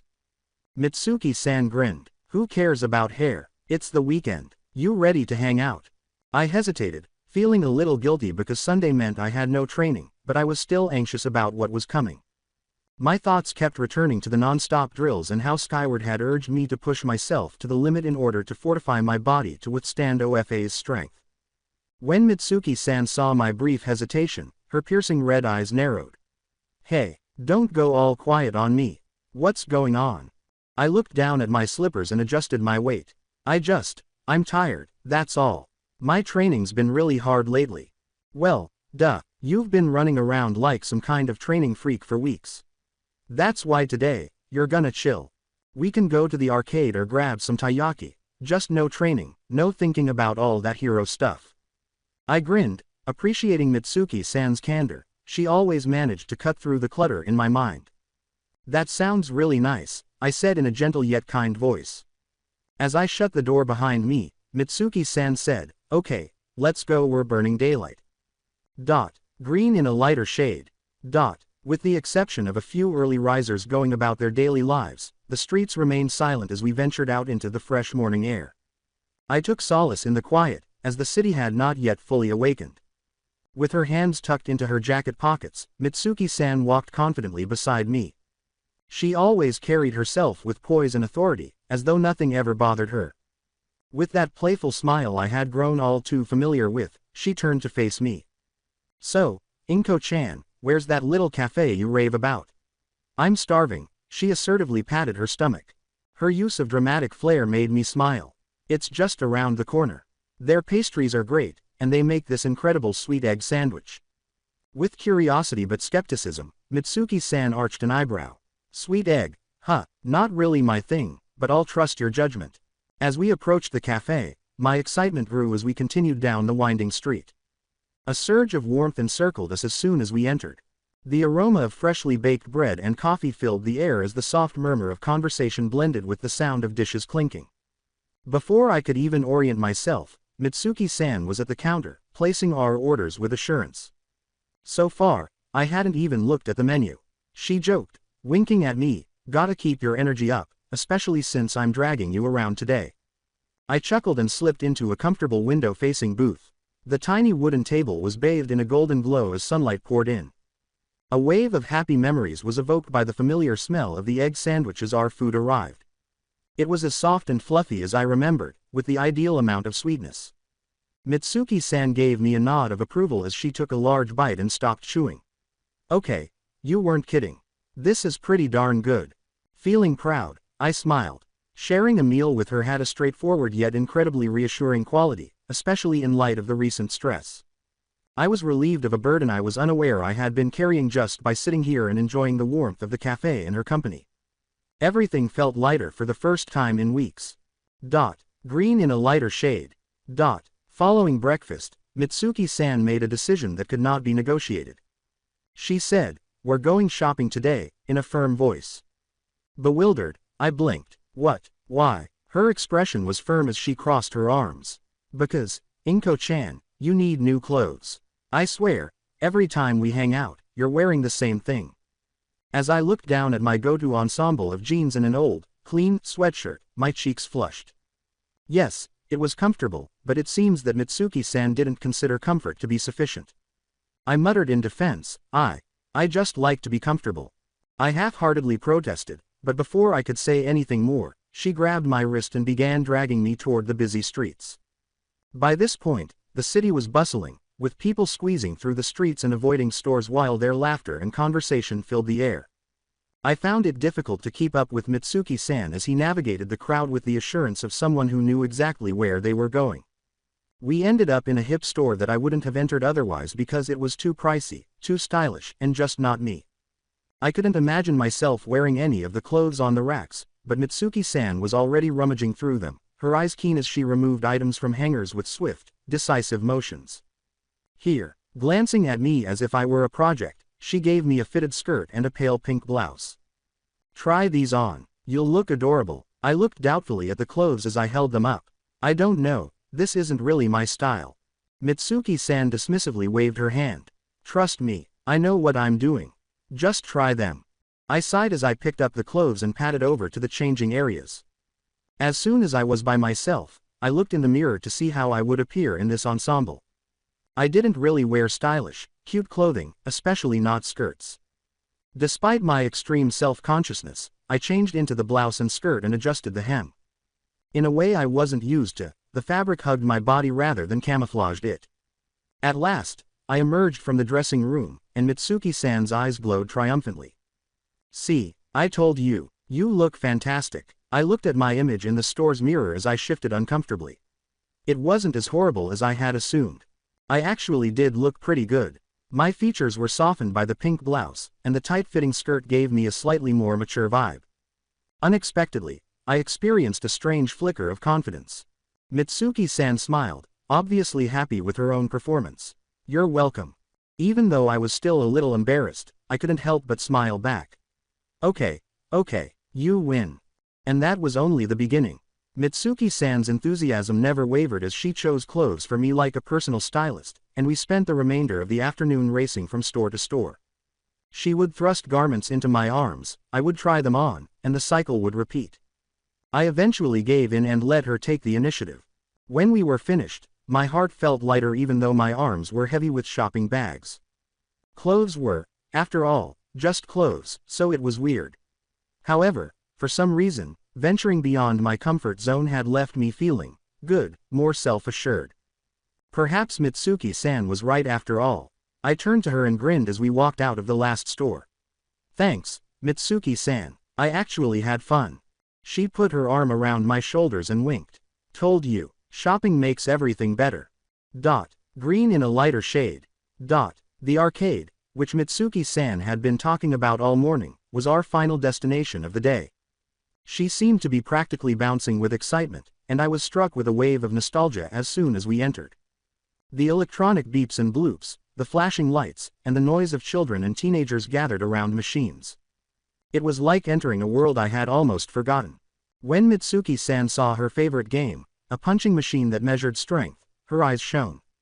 "All right, Inko-chan," she said, grinning mischievously and cracking her knuckles. "Let's see who's stronger." Knowing how this was going to end, I couldn't help but laugh uneasily. "I don't think I stand a chance, Mitsuki-san. You've always been stronger." She was already preparing her punch without even answering. She launched the bag into the air with a single, strong motion, and the machine glowed like a display of fireworks. To put it mildly, the number that appeared was astounding. Smug as ever, Mitsuki turned back to face me. "Your turn, Greenie." I sighed as I approached the machine and felt every bit of pressure. I inhaled deeply, coiled, and delivered my blow. The outcome, it wasn't really worth writing home about, really. The score was ridiculously low. Mitsuki-san laughed so hard she had to cling to the machine for support, almost collapsing. "Oh man, that was adorable. You seriously need to toughen up." My face burned with embarrassment as I pouted, but soon I was laughing with her. It was difficult to refrain. She was not entirely incorrect, and her laughter was infectious. We bounced from game to game for the next hour, including racing, air hockey, and even a full-on war at the claw machine. Mitsuki-san had a fierce competitive spirit and was unrelenting. Even though she wasn't being kind to me, she would raise an eyebrow and give me a rare compliment whenever I won. She would nod and say, "Not bad, Inko-chan," as if she were impressed but wouldn't say so out loud. "Maybe you've got more fight in you than I thought." My chest got a little bigger each time. Whether I wanted to or not, I suppose she was encouraging me to be stronger in her own way. Opening square bracket. Green in a lighter shade. Mitsuki-san and I started to head back home as the sun started to set, creating long shadows on the streets. There were shopping bags in my arms and warmth all over my body. With a sidelong glance at me, Mitsuki-san said, "You had fun, right?" Despite her informal tone, I could tell she was speaking from the heart. "Yeah, I really did," I said with a quiet smile. "Thank you for dragging me out today. Someone had to, or you'd be buried in books and weights until you passed out," she jokingly nudged me.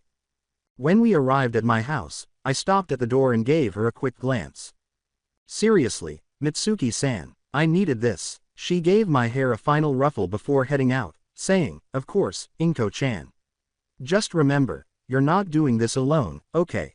You've got me." I was filled with new vitality as I watched her leave. I was aware that the path ahead would be difficult, but with friends like Mitsuki-san at my side, I could manage whatever lay ahead. I was happy for the moment, but tomorrow would be another training day. I was overcome with awe as I looked at the magnificent scene in front of me, where all of the examinees were assembled at the battle center's entrance. Wow, what's this? It's like a whole city. They have more than one of these on the school grounds. Some examinees said, UA is amazing. As it's stated in the application requirements, you all will be participating in 10-minute mock urban battles right after. 3 different types of foe villains are stationed in each battle center. You earn points based on their level of difficulty. I recalled, repeating aloud, our goal is to use our quirks to earn points by immobilizing the foe villains, echoing the hero's words. As I observed my fellow examinees' assured manner, I couldn't help but ask myself, how can everyone be so confident? Did they not feel anxious? Oh, as I observed the different equipment that accompanied their abilities, I thought, they even have equipment to complement their quirks. My gaze swept over the varied group of examinees before settling on Haruto-san. My fellow examinee, Haruto-san, was visible to me as I navigated the busy battle center. It's Haruto-san, who was assigned to the same battle center, isn't that right? Nervously, I thought to myself.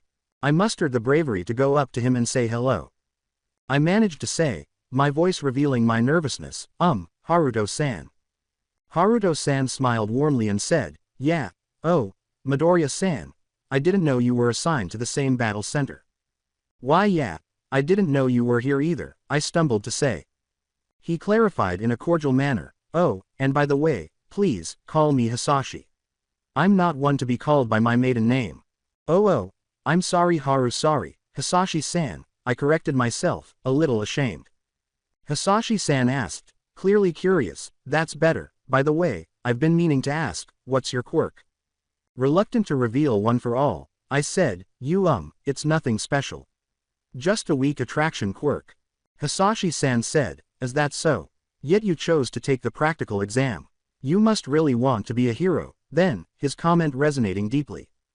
Yes, I've changed my mind about becoming a hero not long after graduating from junior high, I admitted. He demonstrated with a tiny burst of flames from his mouth. That's impressive. Oh, but where are my manners? I forgot to mention my quirk, it's nothing special. I can breathe fire, he said. Whoa, that's amazing, I said. Oh, come on, you're just being polite, he answered. The speaker abruptly said, okay, let's begin. And several of us rushed off. Haruto-san yelled, let's go. As we ran alongside the others. Salem said, what's wrong? There aren't any countdowns in real fights. The die has been cast, as some examinees hurried to catch up with us after being left behind. Green in a lighter shade. Battle Center B. I kept scuttling around the battle center, looking for any indication of the pretend villains. Where could I possibly locate one? I thought, becoming increasingly alarmed. I have Skyward with me, so it's all right. I comforted myself. Flashback. I couldn't help but grimace as I swallowed the hair. Skyward eagerly said, all right. You swallowed the hair, right? Yeah, but I don't feel any different, I said, a little let down. Skyward laughed. Of course not. What do you think the stomach does? Well, don't worry, you'll feel something in 2 or 3 hours, she assured me. I'm so nervous. I need to hurry back, take a shower, and eat breakfast, I muttered nervously. You've become a proper vessel, but one that was made in a hurry, Skyward said gravely. I muttered, a little overwhelmed, oh, you didn't even get to take it for a test drive. Prepare yourself for the physical repercussions it'll have on your body, Skyward said gravely. Huh? I asked, a little bewildered. Skyward went on, I don't have time to explain in detail, so I'll just tell you this, in a firm tone. When you use my quirk, one for all, think of saving those you care for. Feel that you're doing this for them, and yell from the depths of your heart, SM. Now, my thoughts were broken by the abrupt crash of a one-pointer, which dragged me back into the battle center's mayhem. My heart pounding, I yelled, a one-pointer, as the robot fixed its gaze on me. With its red optics focused on me, the fake villain yelled, target acquired, I'll kill you. It's approaching. I went into an internal panic. Why am I unable to move? I was so terrified that I screamed at myself. Desperation swept through me as the villain got ready to attack. Why? Get moving. I pushed myself, hoping my body would comply. Suddenly, my eyes glowed green, and my right arm reached out to the villain. As if reacting to an invisible force, the robot mimicked my movements and glowed with the same unsettling color. I unintentionally threw the robot away with a burst of energy, sending it flying across the street. My head ached as I realized my newfound power, which struck me like a physical blow. I clutched my head and cried out, "Ah!" as everything around me became hazy. Is this what Skyward meant when he said that my quirk's power was skyrocketing? I now possess telekinesis, I thought, trying to make sense of the chaos inside of me. It hurts. But in the midst of the suffering and bewilderment, a resolve surfaced. I must go on. I pushed through the chaos of the battle center, determined to earn more points. I heard the announcement, 6 minutes and 2 seconds left. I must hurry. Feeling the weight of time pressing down on me, I thought. I saw other examinees frantically fighting the villain's henchmen as I rushed through the city streets. I saw Haruto-san easily accumulating points to my side. That's 28 points. He exclaimed with pride. 28 points, I thought, taking a brief break from my own score. Before long, I saw the loud blonde from the auditorium destroy the bots with his sound-based quirk. Yeah, 45, he exclaimed with pride. 45. As I became aware of how intense the competition was, my worries grew. That's 32, added another examinee. First come, first serve, someone else said. There are fewer and fewer adversaries. I must move quickly, I thought as I forced myself to run through the city streets even more quickly. Green in a lighter shade. Monitor room. A number of people stand in the monitor room, staring at the screens that show the live feed from the battle centers, where students fight. In this practical exam, the examinees haven't been informed of the number or locations of the villains, says a small figure. They must draw out the villains within a limited time frame in a vast area, continues another figure. The discussion goes on to include information gathering ability to understand the situation ahead of others. According to the smaller figure, mobility adaptable to various circumstances, discernment to remain calm under pressure, and pure combat prowess. These fundamental abilities crucial for maintaining peace in the streets are quantified into points for this test, the report states. Another figure asks, doesn't this year's group show promise? Another responds, well, it's too early to determine. The smaller figure says, their ultimate test, as they push a button, is yet to come. Green in a lighter shade. Battle Center B. The echoes of the explosions echoed around me as I stood there stunned. The examinees' collective gasp was, as a massive robot crashed through surrounding buildings, shattering glass and wreaking havoc on the city. Salem's caution about such barriers came back to me as the zero-pointer materialized. There's one in every battle center. It's an obstacle that will rampage in narrow spaces. It's not impossible to defeat, but no one's crazy enough to do so. I recommend that you try to avoid it. I couldn't resist asking myself, isn't that thing a little too big? The ground shook and a dust cloud surrounded us as the fictitious villain delivered a devastating blow. I must flee. As you run, you might be able to accrue points. With a hint of panic in my voice, I cried out. But shoot, I have just 1 point. As another announcement sounded overhead, I moaned inaudibly. The announcement said, 2 minutes remaining. I'd hurry if I were you, which made the situation even more urgent. 2 minutes, I cried, my voice beginning to sound panicked. No, I'll disappoint myself and Skyward if I don't receive any more points. It will all be in vain. With desperation eating at me, I thought. Unfortunately for me, a 2-pointer suddenly sprang into view, its nearly scorpion-like tail locking onto me. I yelled, as I tried to run away, but a 1-pointer and several others surrounded me. This is unfair. As my anxiety increased and the situation worsened, I yelled in my head. I cried out again, trapped and overpowered, as the 1-pointer charged at me with its wheel. I heard someone yell, "Smokescreen Veil," as smoke surrounded the bots and me. You all right? The voice sounded familiar, but I had trouble identifying it in the midst of the mayhem. Haruto-san, I exclaimed, pleading for help but not expecting it. Hisashi said, please, it's Hisashi. Now, I couldn't help but see you destroy that one bot a while ago. You really wrecked him, in a tone that was impressed but also humorous. Hisashi said, but it gave you a headache, huh? I wanted to help you, but I was in the middle of fighting a 3-pointer as the smoke began to clear. Oh man, I really should work on this move of mine, Hisashi muttered, obviously feeling let down.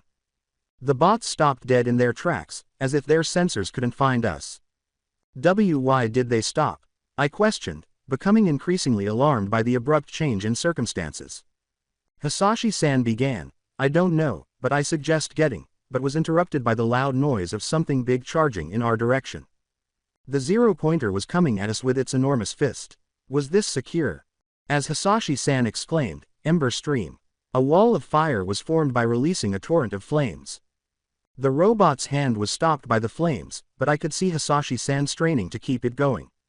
I wanted to run and do something for him, but then he struggled to breathe. I knew what I had to do as the fist drew nearer. Hisashi-san's worried expression caused time to slow to a crawl, and I clenched my fist, feeling the power surge through me. Like the water villain, I nearly didn't realize what I was doing. However, things were different this time. I was taking action to save my loved ones and to protect someone. Skyward's words, "Think of saving those you care for. Feel that you're doing this for them, and yell from the depths of your heart," kept coming back to me. SMAAAASH. I let out an inward cry as my fist struck the zero-pointer's hand, breaking it and sending a shockwave through the nearby bots, earning me 8 points overall. Yes, that is correct. The spirit of self-sacrifice emerges as the most crucial characteristic of a hero. I also broke my arm. The agony is excruciating. It seems to have doubled in severity. Skyward said, "Prepare yourself for the physical repercussions it'll have on your body, but I never thought it would be this severe." 1 minute left. The announcement was so loud that I could hardly hear it over the pain shooting through my body. Hisashi-san came over to me and said, "Midoriya-san," with a worried tone. Did I succeed?" I looked at the vanquished villain sprawled on the ground and wondered. I suppose I did. As Hisashi assisted me in standing, I clutched my bruised arm with my left hand and thought, "It feels different, actually saving someone." Hisashi-san exclaimed, "Geez, I had no idea you were capable of that. Your arm's really messed up," with obvious concern. I know, I wanted to help you," I managed to say, my voice struggling to come out since the pain. His words, "Yeah, I can see that now, thanks, by the way. You're my hero," caught me off guard because my arm was pounding too much for me to comprehend the significance of being referred to as a hero. He worried as I abruptly stood up, shocking the dark-haired examinee. "We still have like 60 seconds left. Are you sure you want to continue? Your body won't be able to handle another attack like that," he said. Hisashi-san firmly said, Hey, you can't just get up and continue the exam. I don't think you can fight any more bots," in an attempt to stop me. I have to. I need more points. I can't fail Skyward," I muttered, feeling the weight of my words pressing against my chest. Hisashi-san protested, "More points. Your life is worth more than some stupid exam," his worry showing in his face and voice. His frown deepened as he begged, all right. Don't wreck your body over something so meaningless." "But you only have 28 points, I said, sounding desperate. Hisashi-san insisted, "So, if I don't become a hero, then so be it. Besides, I think I'll pass," with unwavering resolve. The announcement, "Time's up. I hope you made it," sounded as the exam came to an end. I wasn't feeling well. Due to my own failure, I came dangerously close to losing consciousness, but that doesn't mean I won't. Then I saw her, the recovery girl, the youthful heroine, a woman roughly Skyward's height. And then I was overcome by darkness. Green in a lighter shade. A week later. The Midoriya household. I had taken the entrance exams a week prior, and the events of that week were still weighing heavily on my mind as I sat down to dinner. My mother's words, "Honey, are you there? Your food's going to get cold," jolted me out of my reverie. "I'm sorry, I'm fine, don't worry," I said, making myself eat just one bite. The elderly Greenette, who was always astute, wasn't entirely convinced by my assurance. With concern in his voice, my father added that he sensed something was wrong. "Are you sure? You don't seem like yourself. You're usually more expressive," he said. I tried to sound convincing as I kept eating. "It's fine, really, it's just some school stuff, nothing serious, I promise," I assured them. The truth about Skyward and everything that had happened was something I didn't want to burden them with. Both of my parents were taken aback by the abrupt decision to pursue a career in heroism, particularly my father, who had first-hand knowledge of the risks involved. He had once been caught in the crossfire of a villain's attack, barely surviving while a hero suffered serious injuries. I told him that I had carefully thought through my decision several times and was aware of the risks. I was determined to become a hero in spite of his worries. He reluctantly accepted my choice because, as a repairman, he was unable to put the broken pieces of my future goals back together. As any loving mother would, my mother appeared conflicted about the idea of her, Angel, diving headfirst into danger. She reluctantly agreed despite her worries because she knew deep down that she couldn't change my mind. What about my severed hand? Let's just say that the thought made my father cry, and I'm embarrassed to say that I did too. Later that night, I curled up on our living room sofa and lost myself in my own thoughts, which kept coming back to the upcoming test. My mother's calming voice interrupted my daydream and immediately made me feel better. "You still having those thoughts?" she asked. I nodded, unable to hide the internal conflict I was experiencing. She sensed my discomfort and gently probed, "What's bothering you?" "Nothing." I tried to sidestep, but a knowing smile greeted my weak attempt. Now, Inko, you've been stewing over this for too long. You know you're not a great liar. You must have inherited that from your father," she said. My mother and I exchanged a knowing laugh as my father called out from the kitchen, "Hey!" in a mocking tone of outrage. As my father left the house, I muttered, "Well, I only got 1 point on the exam. And I don't think I passed," leaving me to frown. "Now, honey, you know if you keep thinking negatively, you'll never have anything positive happen to you," said my mother. "Would a hero really let such a thing get to them?" she inquired. "No," I said. "That's right. Now don't let it eat at you. You just ate, after all," she continued to joke. Father hurried in with an envelope in his hand as the door suddenly flew open. In Inko. "It's here. It came," he exclaimed. Opening square bracket. Green in a lighter shade. Inko's room. My gaze strayed to the Lone Skyward poster on the wall and the Lone Skyward figure sitting on my desk as I took a seat in my room. I never spent a lot of money on merchandise, even though my family was wealthy. I didn't take things for granted. I couldn't get rid of the sense of anticipation as I anxiously looked at the envelope sitting on my desk. What might be within? I carefully tore it open with cautious fingers, half expecting something bigger. To my surprise, though, it only had a tiny gadget of some kind. Why did I anticipate more? The gadget vibrated as I was inspecting it, startling me into dropping it. When it hit the floor, a hologram of Skyward appeared in front of me. "Hello, I'm here as a hologram," exclaimed Skyward, grinning broadly. I asked out loud, "Skyward, is this from UA?" After clearing her throat, Skyward said, "I'm sorry, I actually came to this town to work at UA."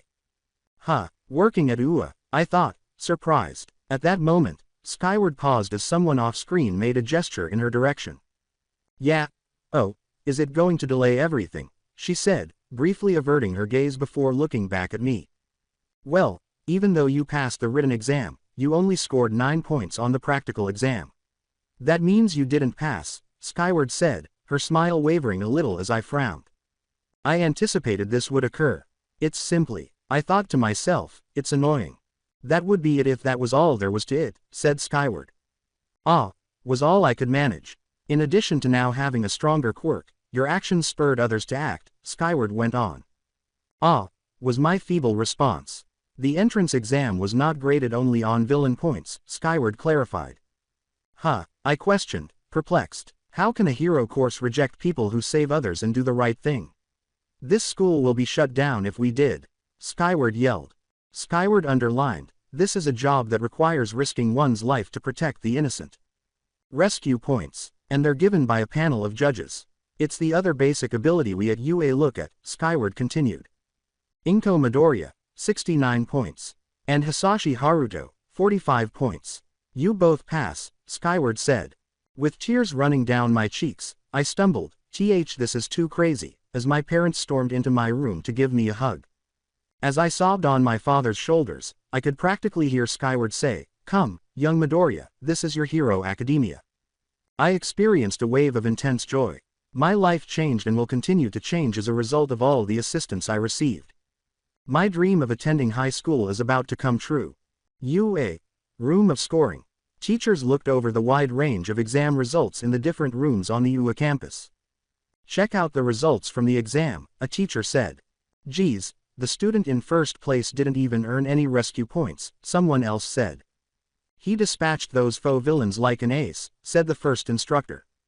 While most other examinees were fleeing from the major obstacle, he remained focused on allowing the smaller targets to approach before counterattacking.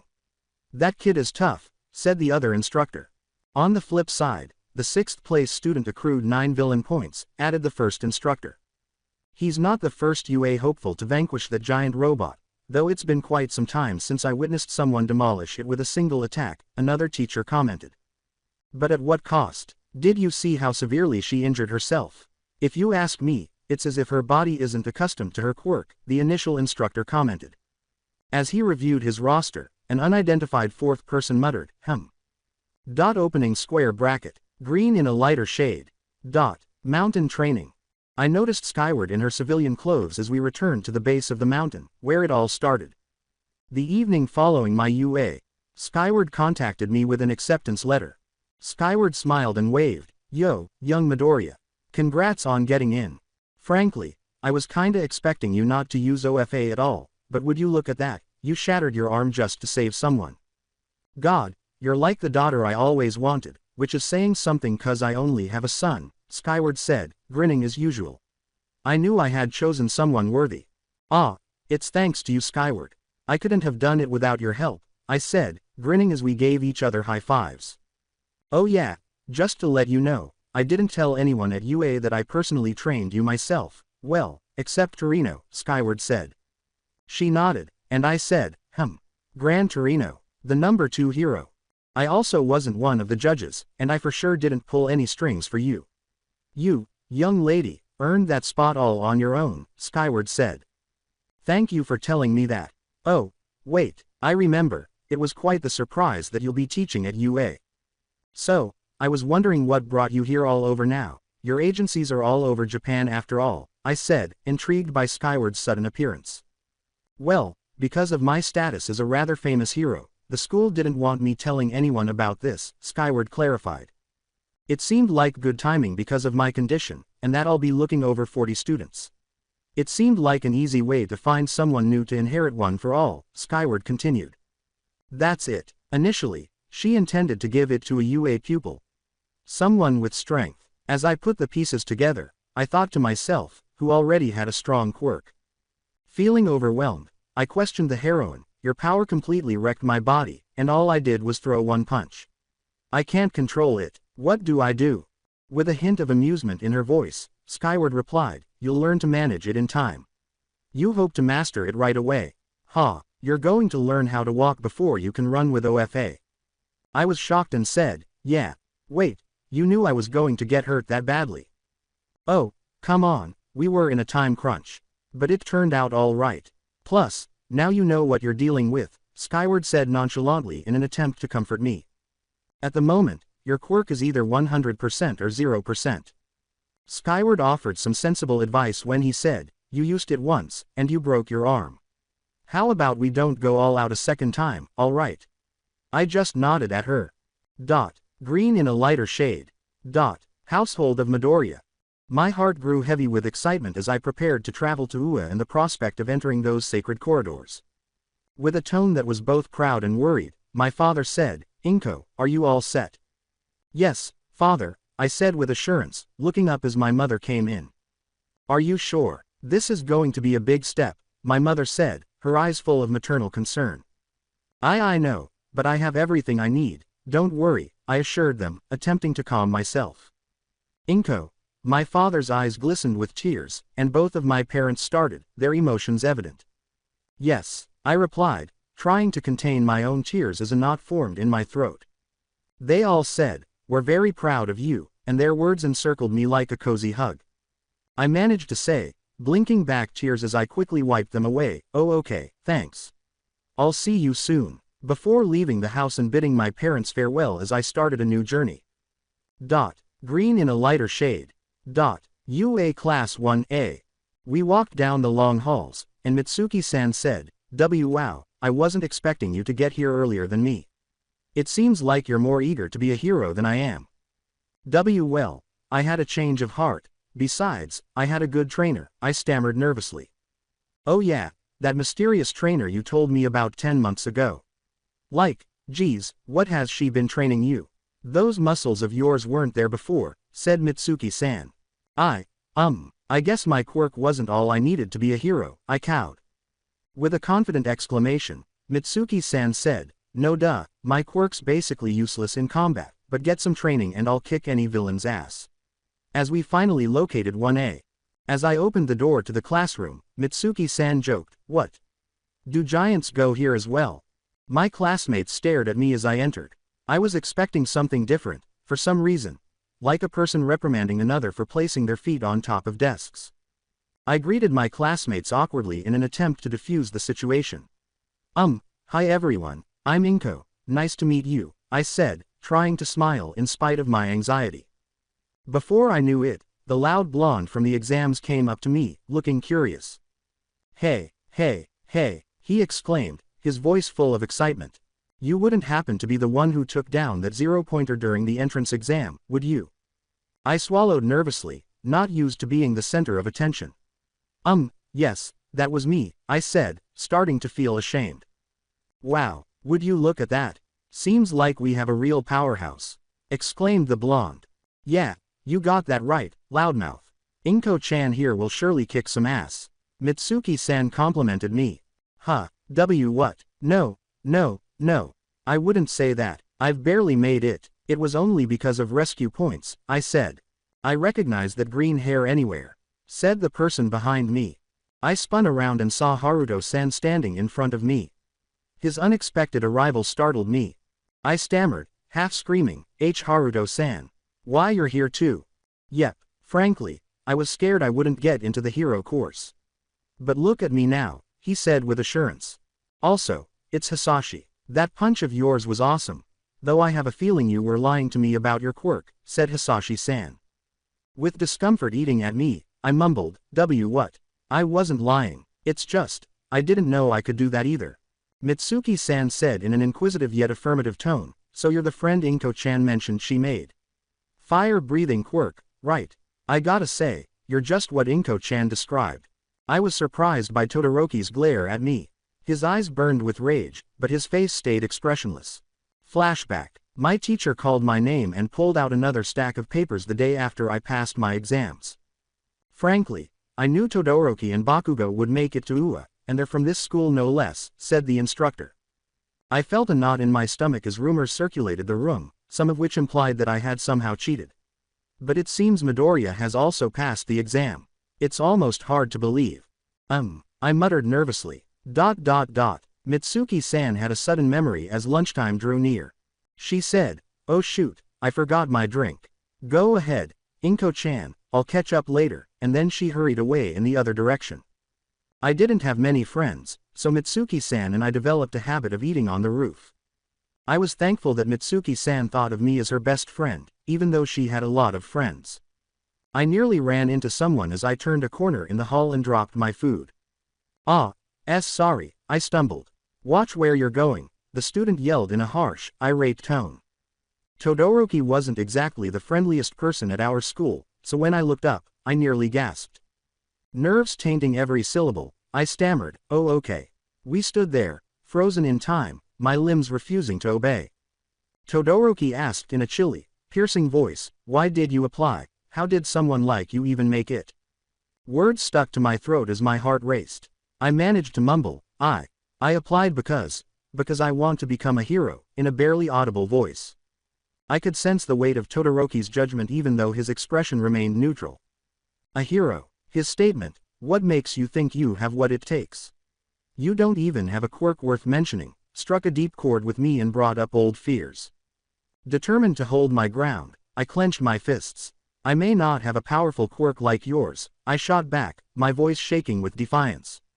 With a sneer, Todoroki said, but I'm willing to work harder than anyone to achieve my dreams. That alone won't get you far in this world, he said. I felt uneasy after he turned and left after saying, you'll see, when you inevitably fail. Now, the red-headed Todoroki simmered with the idea of demonstrating to her why she didn't belong there. Anyways, do you have any idea what we're doing today besides orientation? And then there are the teachers. Oh, there's a lot of people here, Hisashi continued. Whoa there, fire breath, you're starting to sound like Inko-chan on a mutter spree, Bakugo said. Ahahaha. Midoriya nervously laughed at Hisashi's unceasing zeal. A 6'7", short-haired man interrupted, saying, I don't know why you're here, but I'll have you know it's not to make friends. The rather intimidating figure caught the students' attention as they turned around. The man's hero costume included a yellow cape, a full-body monochrome suit, and a belt with the letter G on it. Gran Torino, the number 2 hero, said, now sit down, and Inko and the others did as the pro hero asked. Gran Torino examined the group of students critically, his keen eyes picking up on every little detail. He said, if you're all done chit-chatting, we have important matters to attend to. As soon as the hero spoke, the students stood up and paid attention. Gran Torino went on, his voice harsh but commanding. A few gasped as he said, my name is Torino Sorihiko, and am your homeroom teacher. But today isn't about making friends or socializing. You're here to learn what it takes to become heroes. He paced quickly back and forth, saying, and let me be clear, it's not an easy path. You think you're special because of your quirks, think again. Being a hero isn't just about powers, it's about how strong your will is, and if you're capable of using it to help those in need. But I won't tolerate anyone who doesn't understand that, otherwise I might as well expel you right here right now, the instructor said with firmness. Huh, you can't do that, exclaimed Bakugo. He said, silence, this is my classroom. I decide what to do to make you all heroes, and I don't have much faith in any of you, while Bakugo merely muttered some expletives. Ever the eager one, Hisashi tentatively raised his hand. Sir, what exactly will we be doing today? Gran Torino gave him an intense look. Today, you'll begin your physical training. But don't expect any hand-holding. You'll push yourselves to the limit and beyond. And those who can't keep up will be left behind, he said. Dismissed, said Gran Torino abruptly. Get changed and meet me at the training grounds in 10 minutes. And don't be late. Punctuality is the mark of a true hero. Gran Torino could only frown as the students scattered. None of them showed much promise. They are still a long way from being able to call themselves heroes. However, he grinned to himself, certain that he was the ideal person to discipline them. Green in a lighter shade. UA, field of training. I was standing outside on the field with my classmates when most of us were startled by an unexpected announcement. A quirk vigilance test, exclaimed a number of people simultaneously. One student expressed concern, saying, wait a sec, aren't we going to miss orientation? As the unforeseen test caused a disruption in our schedule. But the second hero stepped in with conviction, downplaying the significance of the orientation. You won't learn anything by going to such useless ceremonies. You all are going to be heroes, right? Then we better start early, he said. He reaffirmed his control over the class and asserted his authority by saying, I told you all before, I get to choose how I run this class, and if you have a problem, you might as well go somewhere else. You've all been taking pretty standard tests for the majority of your school days, but you'll be using your quirks in these physical tests this time, he explained. His eyes shifted to Todoroki. Men are all created equal, society said. They're just pretending. One day, this damn ministry will understand, he said. The redhead nodded when he said, Todoroki, you have the highest score on the entrance exams, correct? Then, in a surprising turn of events, the homeroom teacher issued a challenge. He ordered, step up and hit me, which confused some of the students. You want him to deck you in the face? Mitsuki-san asked, echoing the bewilderment. Let me rephrase that, I want you to try to hit me, with your quirk. Show me what you've got, he explained. Very well, Todoroki said as a sudden blaze of fire shot up from beneath him, sending him hurtling toward the jet hero. A student, sensing the heat emanating from Todoroki's eccentricity, exclaimed, ah!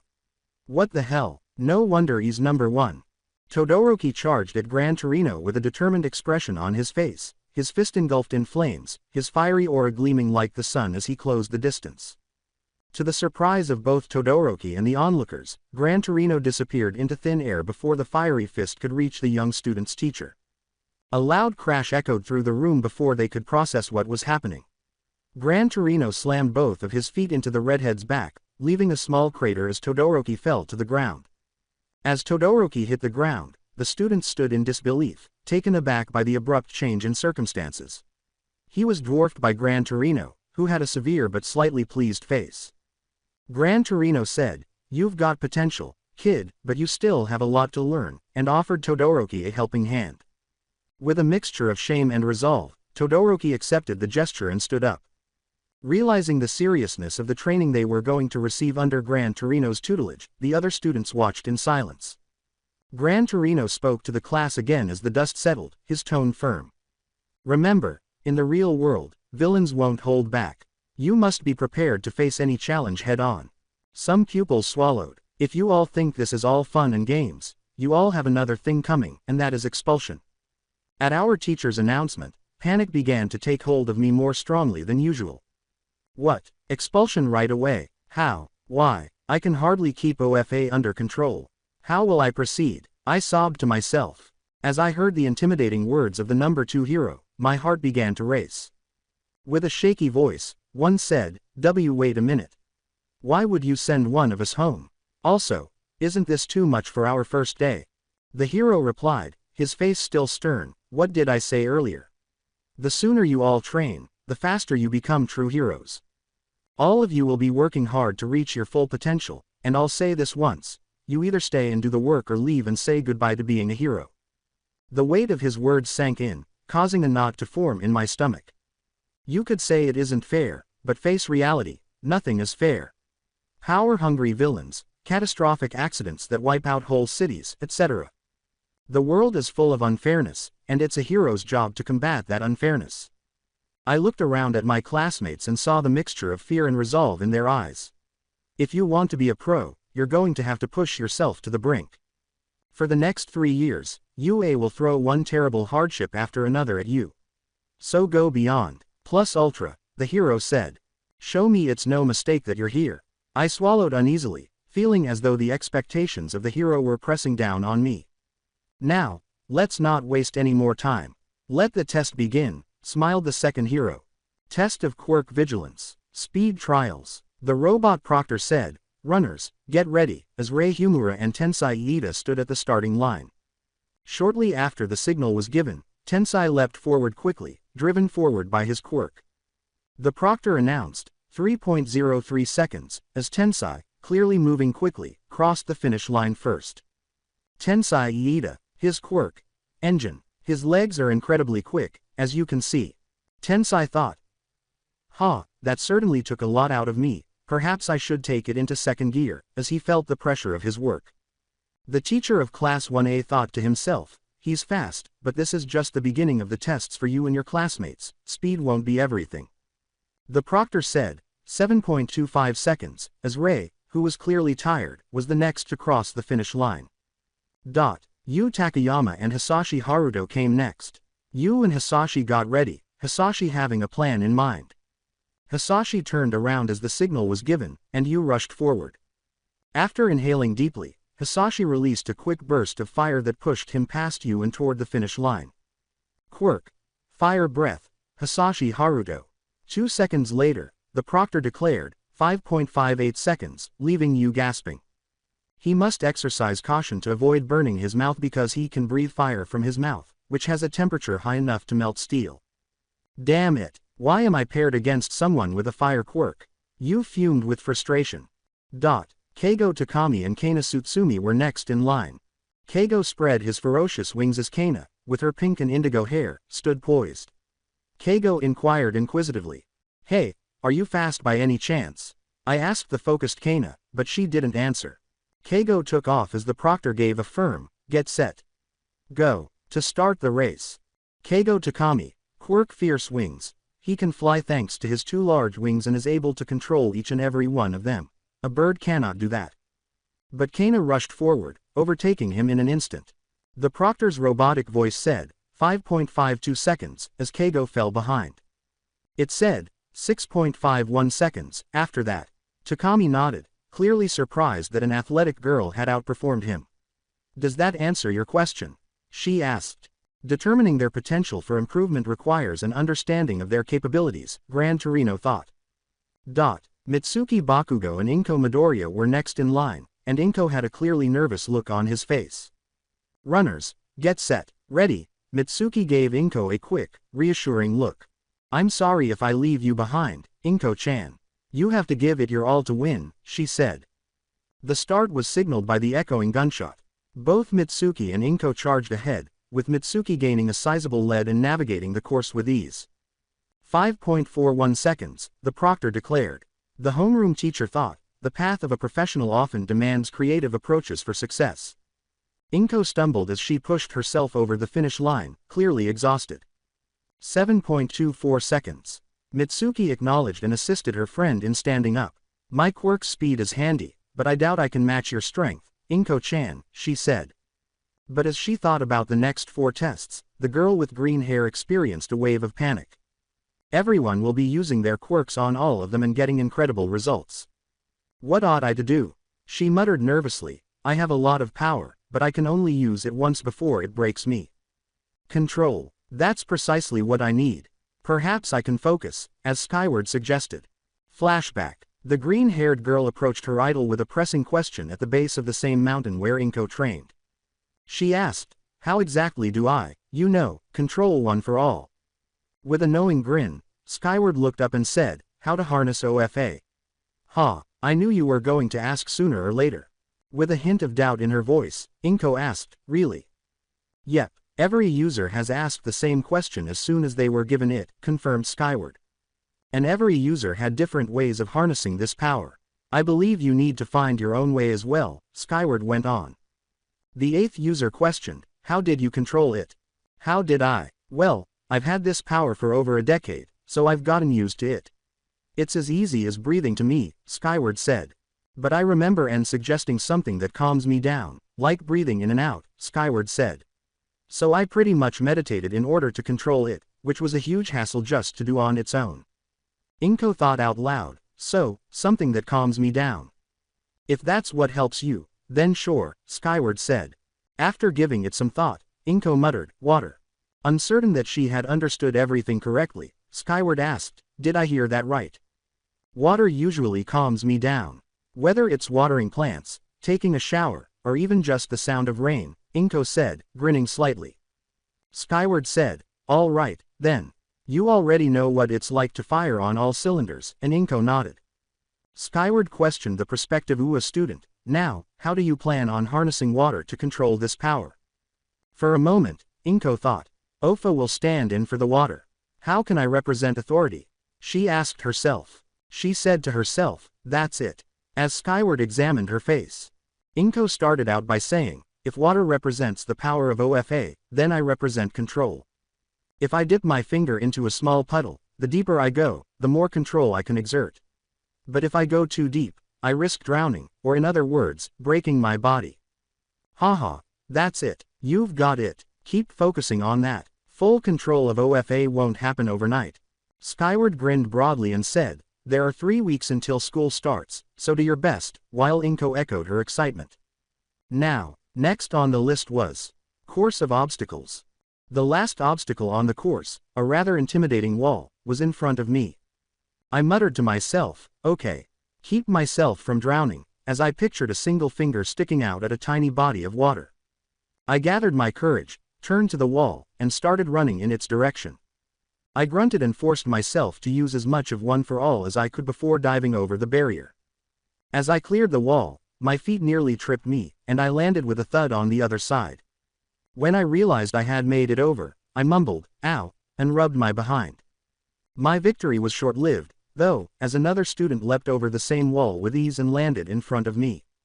If my memory serves me correctly, his name was Shota Aizawa. If someone else could get over it so quickly, I guess I didn't use one for all as much as I had anticipated. However, it's a beginning. Green in a lighter shade. Grab the flag. I was assigned to the team that was tasked with capturing the flag after the class was split into 2 groups. The flag team may not attack the opposing team, instead, they must use their peculiarities to prevent them from reaching the flag. They are not allowed to move or touch the flag. 1 flag per person within a specific time frame, 10 flags per team, and 10 flags to capture. Knowing that we would have to battle Shinji Nishia, the flag's guardian, made my heart sink a little. His hands looked like spruce wood, and he had almost puffy leaf red hair and a mask covering his face that was probably made with his quirk. I ran to the flag as soon as the signal sounded, ready for whatever Shinji had in store. His cryptic apology, Sorry for this, chilled me to the bone. Branches emerged from his hand in a quick motion, forming an intricate design. Lacquered chain prison, he exclaimed, and before I could respond, the branches completely ensnared me, preventing me from grabbing the flag. He said, I don't know what your quirk is, but I won't risk finding out, while I was having trouble getting around in the branched prison cell. I am immobile, I thought. Oh no, I will undoubtedly be expelled if I fail to capture the flag. I was concerned. I have only one option. But as I reached a consensus, I kept worrying because I couldn't tell if I would go too far or not. Don't. As my entire body rushed within one for all, with some of the weaker branches snapping at my growing strength, I thought, drown. It hurts. My body isn't breaking, though. Just a bit more. I grunted as Nishia's hidden eyes widened and he gave me a perplexed look. However, he was unable to respond in time as I broke the wooden prison while darting around the student and using as little force as possible to save energy. I grabbed the flag just as the test was about to end, and the guy was unable to stop me in time. I was worn out. Opening square bracket. Green in a lighter shade. Cryptic challenge. A maze. I'm not the best at being stealthy, but if I go through it slowly and stealthily, I'll be okay. I nearly failed this one. I nearly yelled at the sound of stepping on a single tree branch. I suspect Nishia was involved in this. Regardless, at least I survived. Green in a lighter shade. Fight. Finally, it's here. The last exam. As Toshinori steps up, his brilliant blonde hair catching the light, I can feel my nerves jangling. Beside me, a student murmurs, wow, so he's the one who got number 2 in the entrance exams. Yeah, but the so-called number 1 foot couldn't even touch him, someone else answers. I had no idea what to think of Yagi. I've seen that he has a straightforward strength quirk. You might wonder, what? Well, I did choose to give All Might a quirk because I wouldn't know what to do if he didn't have one. As our class nods in agreement, Gran Torino clarifies, now keep in mind, you can't pass nor fail this test. This is simply to see how you all do in combat, but it doesn't mean you shouldn't go all out. He tells Toshinori, good. Now, hit me, as the blonde nods and charges at him, leaving a gust of wind in his wake. The teacher easily avoids Toshinori's right hook. It is identical to the Battle of Todoroki. But rather than soaring skyward, Torino sidesteps and hits the pupil in the abdomen. Geez, you could have at least ended the match quickly like Todoroki, a student remarks. Yagi kept hurling punches at our instructor, missing them by only a few inches. With lightning speed, our teacher dodged every blow with ease and hit Yagi with accurate blows. Your movements are sloppy, he expressed disapproval. It's as if you haven't had your quirk for 14 years. Feeling overpowered, I watched and wondered how I would be able to compete with such a strong opponent. Yagi seemed to have no trouble controlling OFA, but I found it difficult. Lost in my own concerns, I thought, it's as if he would have been the better vessel, until I heard my name called. I jumped in shame when the instructor said, Midoriya, are you listening? And brought me back to reality. Why yes, sir, I stumbled out as my face turned scarlet. It's your turn, he said, staring at me with an intense, unwavering gaze. Let's see if she wasn't exaggerating. As everyone in the room watched, I stepped forward nervously, feeling the weight of his judgment pressing down on me. He said, you have 3 minutes, and set the timer. What? I gasped in shock. He explained, that's the amount of time you have to hit me, as he darted around me at breakneck speed, prepared to test me. I hardly had time to react when his fist slammed into my face from the side. Oh no, he's fast. I screaming to myself. He mockingly said, pathetic. If you plan on becoming a hero, this isn't it. How will you protect those you care for? As I made a fruitless attempt to retaliate but was struck from behind. He made fun of me as I kept missing my attacks and getting hits to the back, saying, someone praised by her should be able to control such power, don't you think? I started to say, don't drown, but was cut off by another blow, this time to my chin. I thought, no good. I need time to gain control, as the unrelenting attack persisted. A single hit hurts, and he's too fast to follow with my eyes. I became increasingly worried.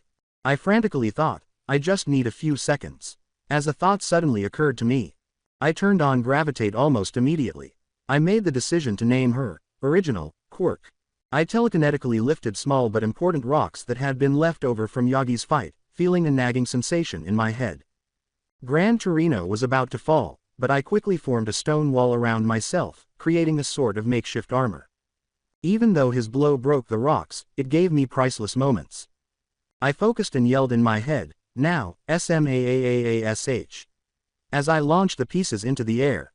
But he sidestepped and struck me in the back, knocking me to the ground as my headache reached its peak intensity. One student cried out, "He's knocked her out." "The hell, she almost had him," someone else exclaimed. Gran Torino whispered, "Nana, who did you pick?" as he dabbed at a cut on his cheek, while looking at the hero who was hovering. Skyward smiled at the scene, thinking to himself, what a sight. I made the right decision. I have a feeling she will turn into a true monster. As I gradually regained consciousness, I heard a small voice beckoning to me. They muttered, "EY, you there? Wake up now." I opened my eyes and blinked, trying to take in what I was seeing. I muttered softly, still feeling sleepy, what?" Mitsuki's voice broke through the fog and brought me back to the present. "Ah, so you're not dead. Get up, Inko-chan. You gotta get that finger fixed," she said. Finger. I looked down at my hands and thought, perplexed. My right hand's pointer finger was broken as a result of the collision. Oddly, though, I wasn't even aware of the pain until now. Gran Torino's command, "Who's next? Please step up," jolted me out of my reverie. Hisashi asked me, "Is your finger okay, Midoriya-san?" with sincere concern in his voice. "Why yeah, it's fine," I told him, attempting to conceal my uneasiness. Mitsuki cried out in concern, "Man, what was that? You were so fast before, and now that crazy move you pulled off broke your finger." "Yes, I think I used too much power," I grudgingly acknowledged. Mitsuki exclaimed in shock, "Too much? You generated enough wind pressure to create a tornado. I don't know where this power of yours came from, but I don't care." The test came to an end after multiple attempts by other students to challenge the number 2 hero. "All right, it's time to reveal your results. I've ranked you all from best to worst. By now, you should have a good idea of your abilities," the teacher said. He said, "I'll just display the entire list, there's no need to go over each individual score." I soon saw that I was near the bottom of the list as it appeared on the screen. 19th place, EH. Well, I told myself, at least I know where I stand. As the instructor clarified, and just to clarify, I wasn't planning on expelling anyone, it was simply a surprise test. "What?" exclaimed most of the pupils. Todoroki said, "Wasn't it obvious? As though everyone should have known." Mitsuki-san angrily yelled, "No. You could have said something, you damn apple." Mitsuki-san became even more enraged when Todoroki questioned, "Do you really deserve to be here if you couldn't see through that? What, you wanna go? Try me." Mitsuki-san shot back. "With pleasure," Todoroki mockingly said. The jet hero interrupted, "Slow down." The two students fell silent as he sternly warned, "If you two don't cease your argument, I won't hesitate to expel you right here, right now." The homeroom teacher called out, "Now, Midoriya," and gave me a piece of paper. "Take this and go have recovery girl fix that finger of yours." I nodded in agreement as he said, "Be sure you're ready because things will be more difficult tomorrow when your real training starts." In fact, I made it through the first day. But I'm starting at the bottom because there's so much more to do. I still have a lot to learn if I want to fulfill my dream. Green in a lighter shade. Torino dismissed the class and left. And the Skyward hero said, "Torino, that was a rotten move." From behind. To which Torino replied, "Nana. So you were watching." "Oh please, you knew I was watching from above. Why did you do that anyway?" replied Skyward. "A rational deception," explained Torino. "That's real cute, but you're not exactly known for being lighthearted," said Skyward. "This is your first time as a teacher, and your first time training a group of future heroes as well," said Skyward. "If I didn't know any better, I'd say that you, my good man, would have no problem kicking an entire class of students. Anyone you deem unworthy, you were planning to send home. So that can only mean you see the same kind of potential in young Midoriya that I do. Don't you think it's a little early for you to be playing favorites? Trust me, I have nothing against your choice for a successor. But maybe you shouldn't try to think of her as the only student you'll be teaching. The chances of not getting expelled are low, but not zero." She grinned and said, "In your own strange way, you're a kind man, Torino, and I should know." Green in a lighter shade. After all, I was exhausted at the end of the day. According to Mitsuki-san, you okay there? You look like you're about to pass out. I'm fine. I just didn't expect Recovery Girl's quirk to drain me so much, I said as my energy began to wane. My finger felt as though it had never been hurt when the brown-haired heroine's lips released my forehead. I muttered, trying to keep my eyes open, wow, thanks. That feels so much better. But, I suddenly feel really tired. I need a nap.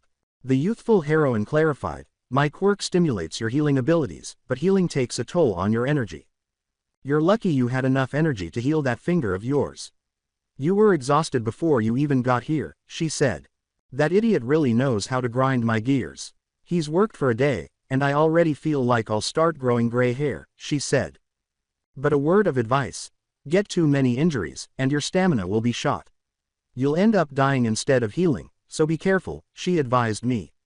You mean this could kill me? I turned to face the UA nurse. A tornado of ideas raced through my head. I can't keep relying on others. I must jump in headfirst. I pondered. With annoyance in her voice, Mitsuki-san said, man, I hate our homeroom teacher's so-called tests. Sure, I did well, but expulsion. Seriously, I'm beginning to doubt this school's judgment. But then again, UA is the top program, right? Lying is wrong, Mitsuki-san concluded, her voice faltering a little. Mitsuki-san and I both jumped at the unexpected. Hey, we heard behind us. Mitsuki asked the frost user. Arg, the fuck, Ice Girl. Why the hell did you sneak up on us like that? She kindly said, sorry, but I wanted to ask, are you two headed to the station? She nodded when I said, yeah, do you want to walk with us? Curious, Mitsuki-san said, excuse me, a friend of yours. I introduced the stoic classmate. Oh, I haven't told you, have I?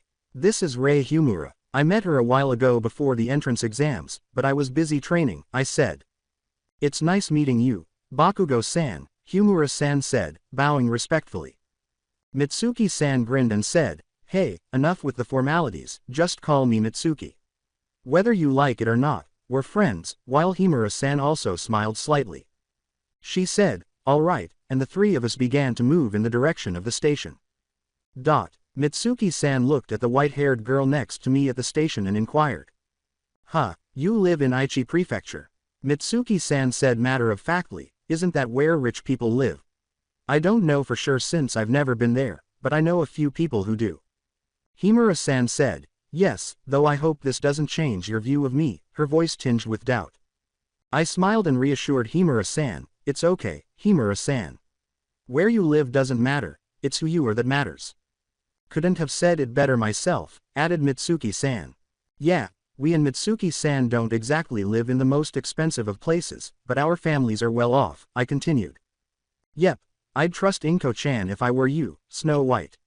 She's a good judge of character, smiled Mitsuki-san. Snow White, Shimura-san asked, obviously perplexed. It's just a nickname. Mitsuki-san likes to give them to people. Don't worry, she doesn't mean anything bad by it, I said, and Shimura-san nodded in agreement. My mind was overflowing with ideas as I thought back on my first day at UA. I made it through my first day at UA, even though I might have barely made it. On the plus side, though, skyward, I'm at least meeting new people. I was naive enough to believe that this was all life would throw at me, but I had no idea that there would be no time for rest. I had no idea that there would be no time for relaxation because the real test was approaching. Green in a lighter shade. The day after. Our days are full of both routine and remarkable lessons in the corridors of UA's hero course. For example, I find that studying the stories of historical heroes is like unraveling the threads of legend, even though the subject of modern hero art history may seem uninteresting to some. The cafeteria provides a sanctuary during lunchtime where we replenish our bodies with wholesome meals at reasonable costs.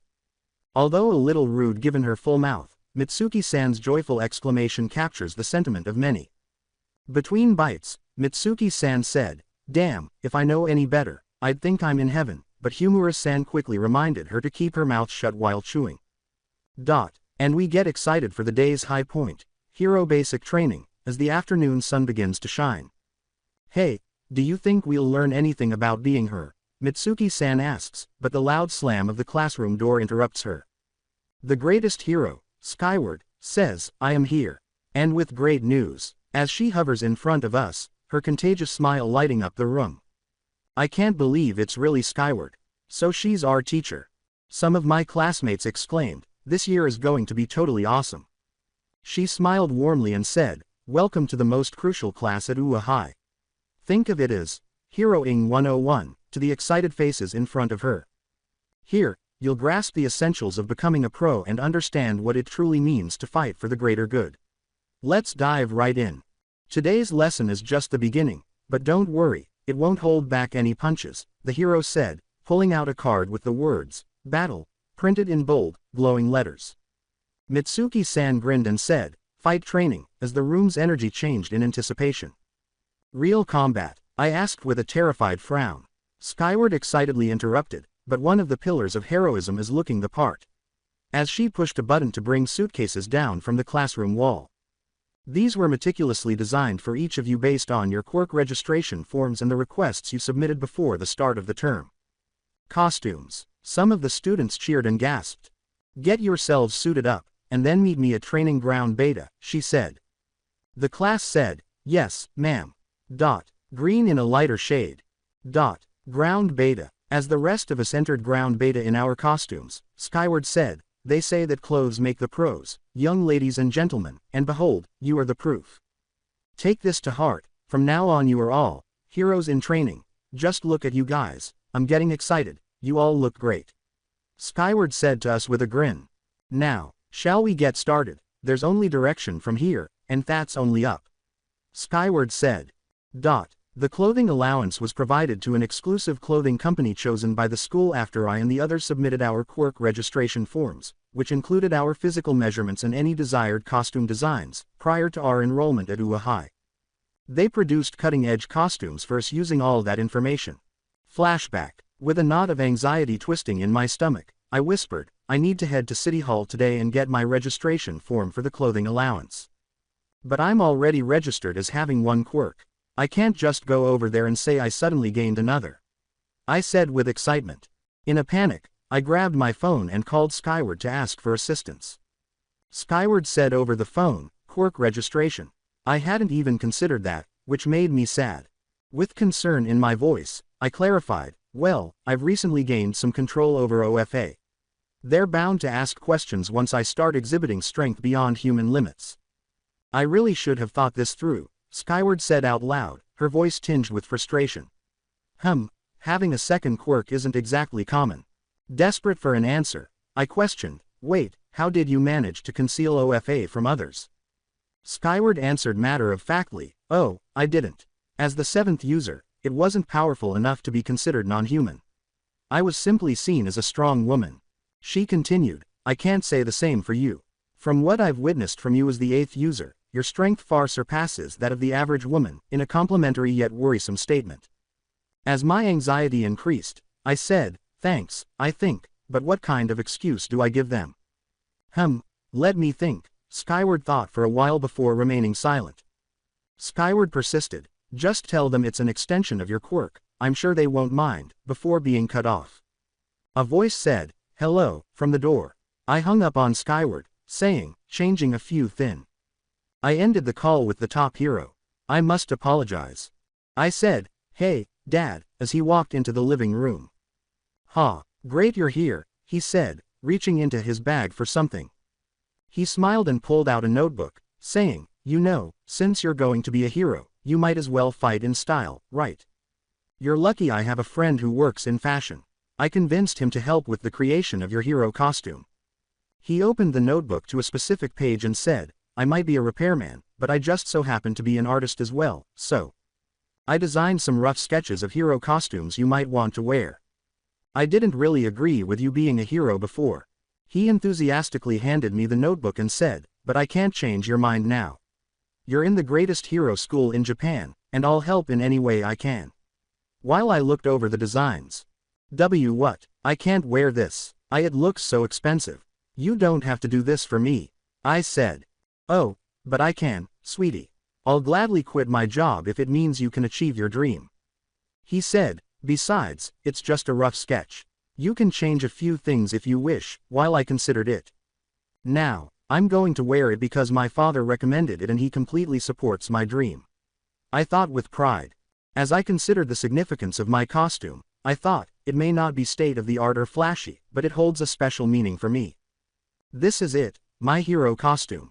I thought as I entered ground beta and entered the sunlight.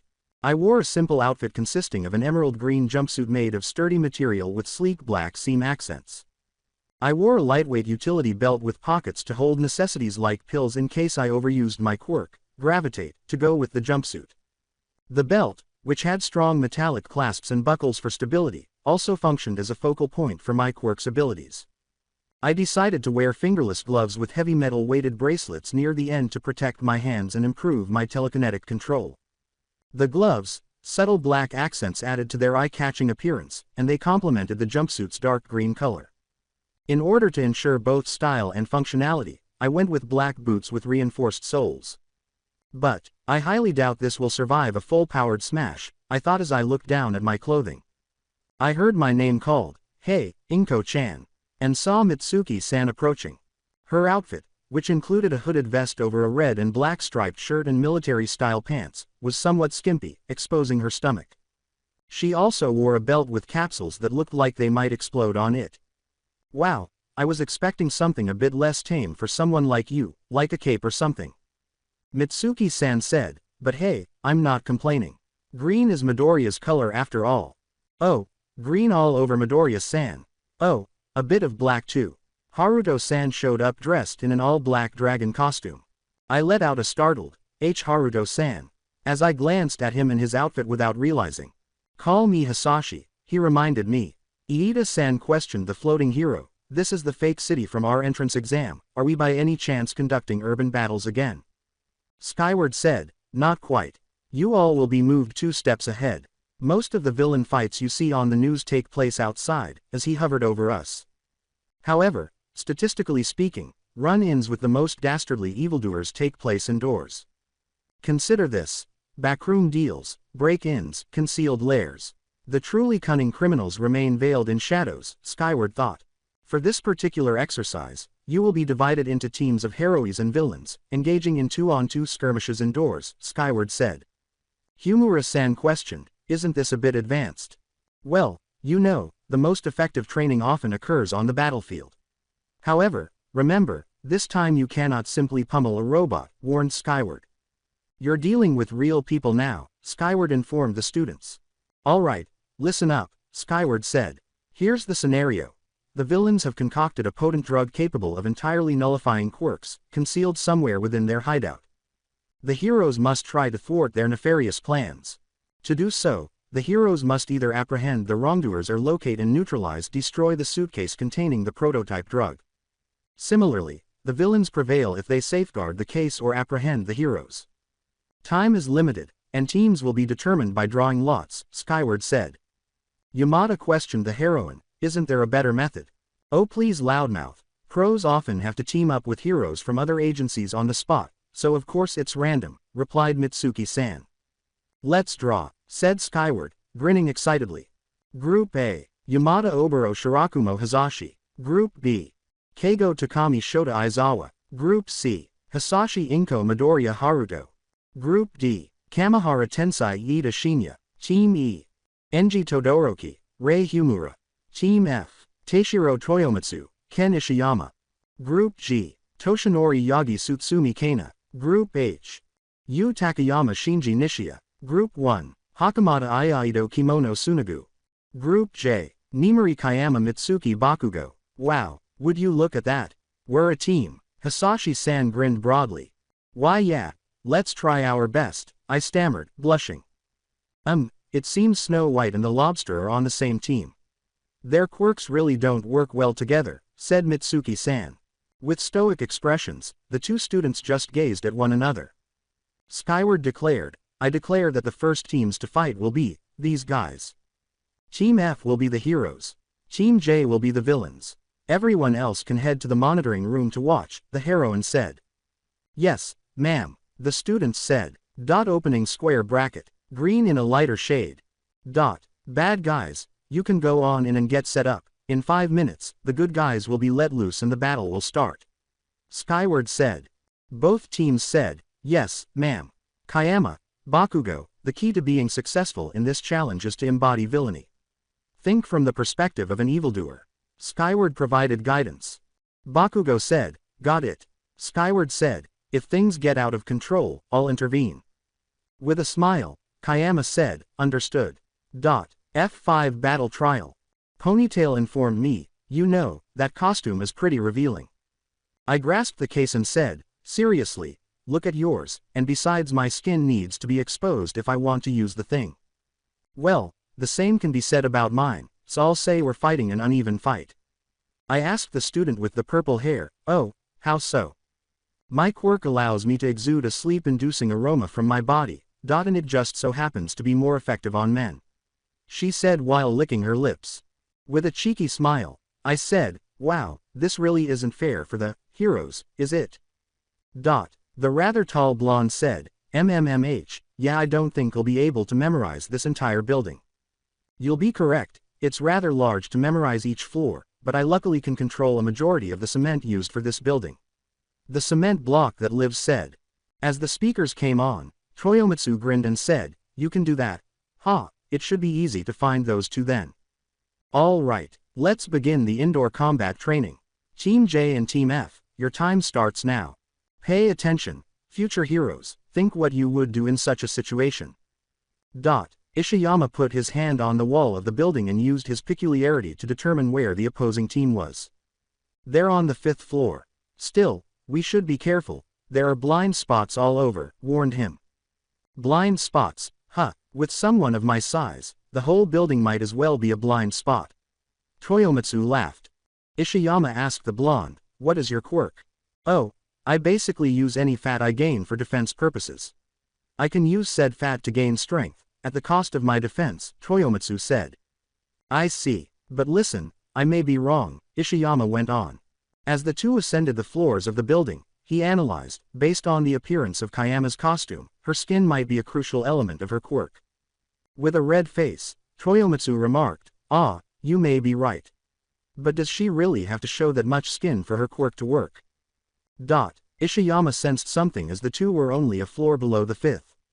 He said, they're headed here, while the two were hiding around the corner. Toyomitsu muttered, they don't have the case. Did we have to head down?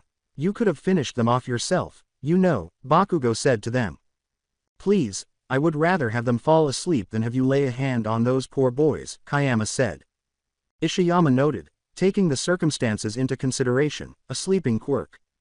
Wait a moment, he said, pausing while Toyomitsu said nothing.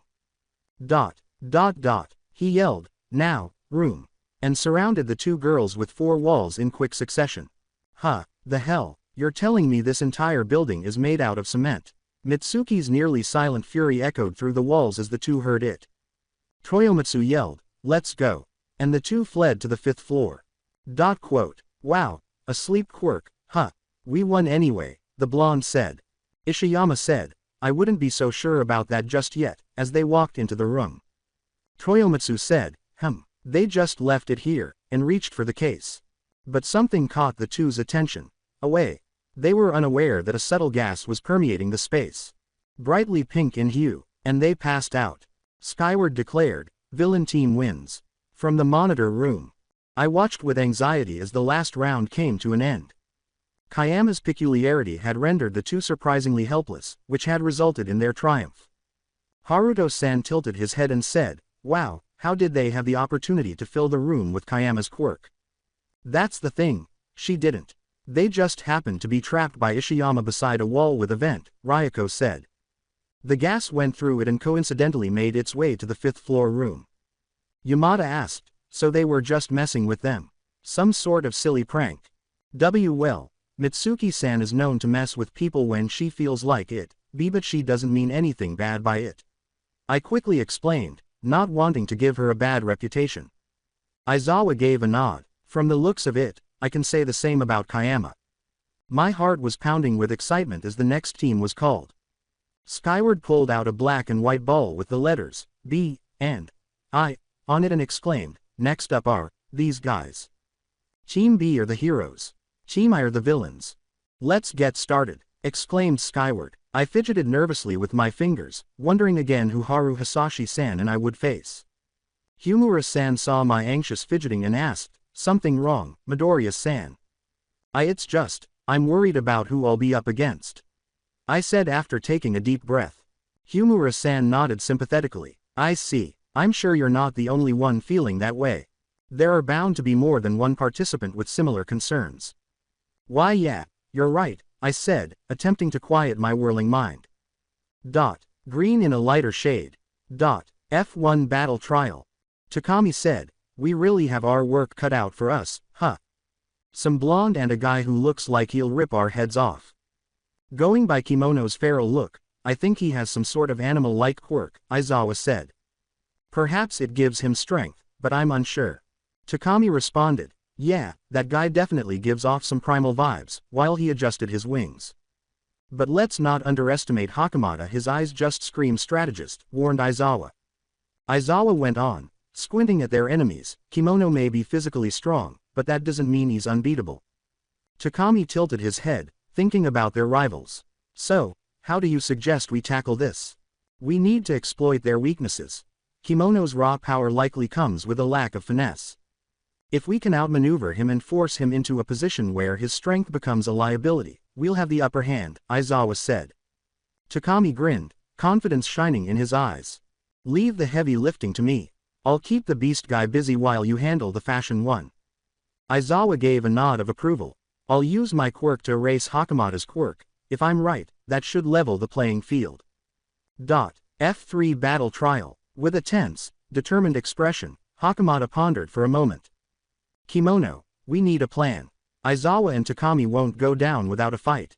Kimono sneered. "Ha, a plan. Please, I'll take them on myself. They won't stand a chance against my quirk."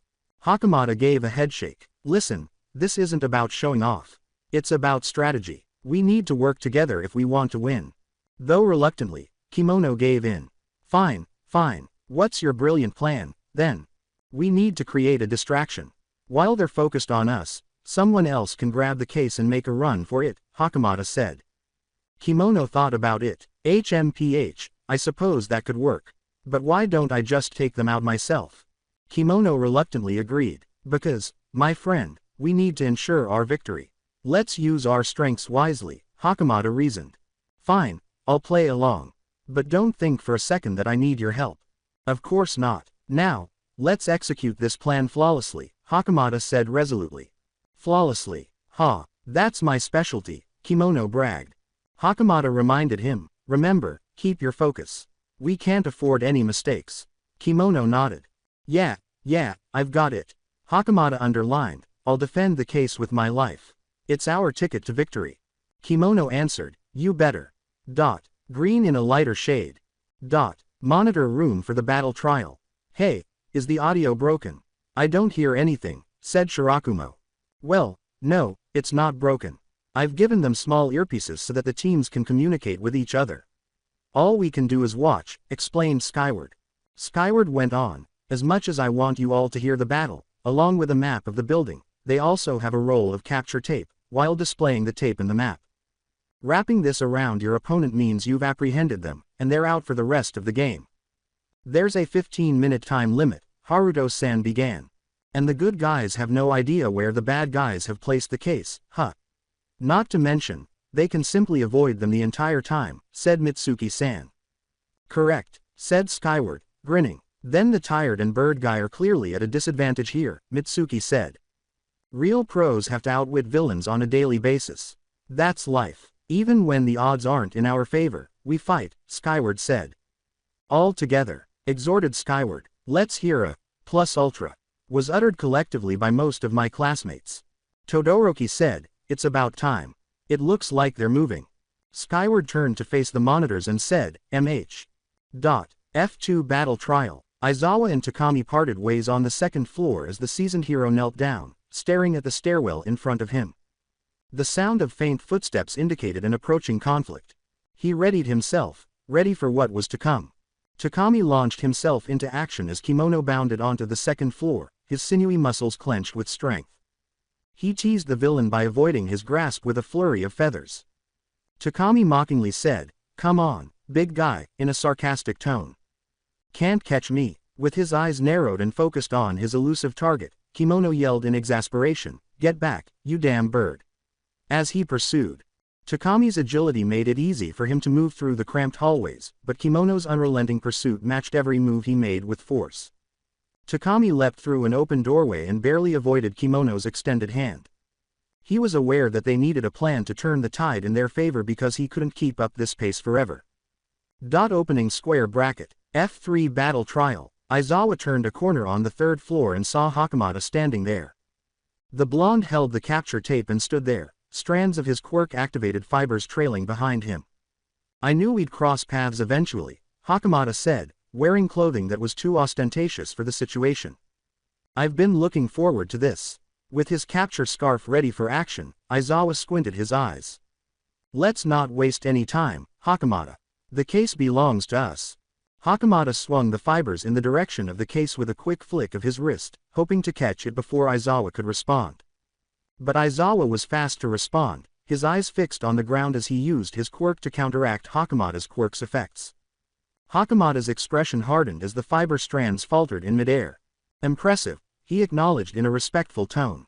"But don't think for a moment that I'm out of tricks. This might not be elegant, but it's necessary." Monitor room for the battle trial.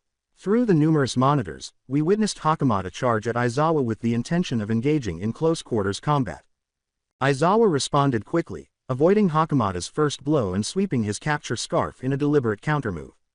A student asked, how the hell did that thing do that?" Another student commented, "A lot of work. I have a feeling he knew it might fail," as soon as they mentioned that Hakamata skillfully sidestepped the assault. Mitsuki-san said, "Wow, I don't know if either of them are using their quirks or not, but damn, they're putting on a show," as the two continued. Hisashi-san said, "Wait a sec, I think Takami is getting awfully close to where the other two are," as Kimono kept pursuing Takami through the hallways of the building. Before Skyward's earpiece could pick up the loud sound of Kimono's roaring, Mitsuki-san began, "Awfully. Don't you mean right next door? It'll be straight chaos if the two colli." Opening square bracket. F3 Battle Trial. As he pursued Takami, Kimono roared, "Aj, you get back here, you damn chicken."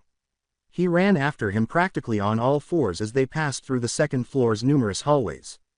Takami corrected, further enraged Kimono, "Hey, a chicken can't fly." Kimono sped up and yelled, "Who cares? I'm gonna tear your wings off." Kimono was just in time to see a flash of red fly by. One red feather became embedded in the wall of concrete. Takami teasingly asked, "Geez, fast reflexes too. What else does your quirk give you?" Kimono became enraged and stepped up his pursuit. As they ascended to the third floor, Takami responded by occasionally tossing feathers, but Kimono easily avoided them. Kimono pushed himself to the limit because he was tired of the never-ending chase. As they turned a corner, he roared in a primal manner, his muscles straining. Kimono unintentionally landed in the middle of Aizawa and Hakamata's altercation after making a desperate leap and tackling Takami to the ground. Without any delay, Kimono lifted his razor-sharp claws to attack the blonde hero. But Aizawa quickly stepped in and grabbed Kimono's hand in the middle of his swing with his capture weapon. Takami nodded in response to Aizawa's urgent plea, "Get the case," and swiftly cut the fibers holding the dangling case with a feather. However, the other blonde foiled their plan. He grasped the feather tightly with his fibers. "Not so fast," he mockingly said. "Darn," Takami muttered, and just when it appeared that there was no chance left, Takami saw an opening. He sprang forward with a sudden acceleration, trying to grab the case before Hakamata could completely lock it. But Kimono's voice broke through the confusion. "Oh no you don't," he yelled, tearing Aizawa's scarf with his teeth before hurling himself at the blonde and kicking him in the direction of the wall. Takami was caught off guard and tried to use his feathers to his advantage, but Kimono quickly seized them and pulled them back. Seeing the struggle taking place, Aizawa tried to step in, but Hakamata's fibers caught him and immobilized him before he could do anything. "Damn it," Aizawa swore as she fought the fibers. "Hold." Aizawa strained against Hakamata's fibers in a desperate attempt to escape as Kimono wrestled with Takami, his hold on the hero's feathers growing tighter. With his gaze fixed on the struggling pair, Aizawa grunted. With a quick movement, Takami was able to escape Kimono's clutches and grab the case as Hakamata was about to tighten his grip on Aizawa. Takami cried out, "Not so fast." As a feather firmly gripped the case behind Hakamata's back. Hakamata briefly released his grip on Aizawa after becoming sidetracked by Takami's move. Aizawa eventually broke free from the fibers and joined Takami as the other two tried to attack them. Hawks picked up the case with ease. Through the speakers, Skyward yelled, "The hero team wins." While Hakamata looked down in disappointment and Shishido gripped his hair in frustration. Monitor room for the battle trial. Mitsuki-san said. That was rather anticlimactic, with a note of disappointment in her voice as she looked around. I said, "Yeah, it's better than anyone getting hurt," feeling relieved that things hadn't gotten worse. "All right, while we get everything set up, it's time for the next round," Skyward said, glancing at me. Her scrutiny made me feel uneasy in my stomach. That's not good, I thought to myself as anxiety raced through my head. "Next up are these guys," exclaimed Skyward, booming out the next group of teams. When she announced the lineup, my heart skipped a beat. When my team was announced, I felt a drop of perspiration appear on my forehead. Team C are the heroes. When the second announcement was made, my anxiety increased. Team E are the villains. Skyward grinned and said, "Now, let's get started, shall we?" Her eyes were bright with anticipation. I was overcome with a sense of unease that I was unable to get rid of. Shimura-san had told me earlier that I wasn't the only one who was worried about our opponents, and I recalled that. However, I'm facing her. Ice against telekinesis OFA and fire against fire. I'm more anxious than ever before. A hand fell on my shoulder, and I let out an inward scream. Yo, you'll be fine. Even if you lose, it's an experience, isn't it? Go rough up the damn apple for me, alright. Mitsuki-san reassured me. I silently nodded, appreciating her assistance. Opening square bracket. Green in a lighter shade. F4 battle trial. I stood silently with Todoroki, waiting for the round to start. I started to say, "Do you perhaps have a," but the redhead interrupted. "Our quirks contradict each other, it's not a favorable matchup," he made clear. "Well, yes, fire melts ice, and ice extinguishes fire. It's not an ideal scenario," I said. "In other words, I'll handle the other two opponents, while you freeze the case, prevent the girl from obtaining it," he said. In an attempt to get clarification, I said, "Girl. You mean Midoriya-san?" "Yes, her," he spat out, his voice tinged with venom. It was quite the tactic, but I couldn't get rid of the thought that things might get worse from here. F1 battle trial, Haruto-san said. "So, we're up against Shimura and Todoroki, huh?" "Why yeah, I'm a bit worried though," I said tremblingly, twitching my fingers. Haruto praised Todoroki, saying, "I can guess why. Todoroki's quirk is really strong, not to mention fast. I think his fire quirk is stronger than mine, which is saying something since I believe mine's pretty strong too," he said. Don't doubt yourself. I'm sure you can get stronger with training," I told him, smiling nervously. "Yeah, you're right, I won't let their strength intimidate me. Let's focus on our own strengths," Haruto said, grinning as he looked at me. "We have to work together as a team. Do you think our quirks will work together?" I asked, nodding in agreement. As I nodded in agreement, Haruto inquired, "I'm sure they will." "You can move stuff, right?" he enthusiastically exclaimed. "Then with that, I'm sure you can manipulate my fire. We can do a fire trick, like a fire wheel," he confidently said, "and with that, we'll show them what we're capable of," which slightly boosted my self-confidence. However, I was unable to completely get over my nervousness as we got ready for the round. "I just hope we can execute it well under pressure," I said, my voice still a little nervous. "Don't worry, Midoriya-san," he said patiently.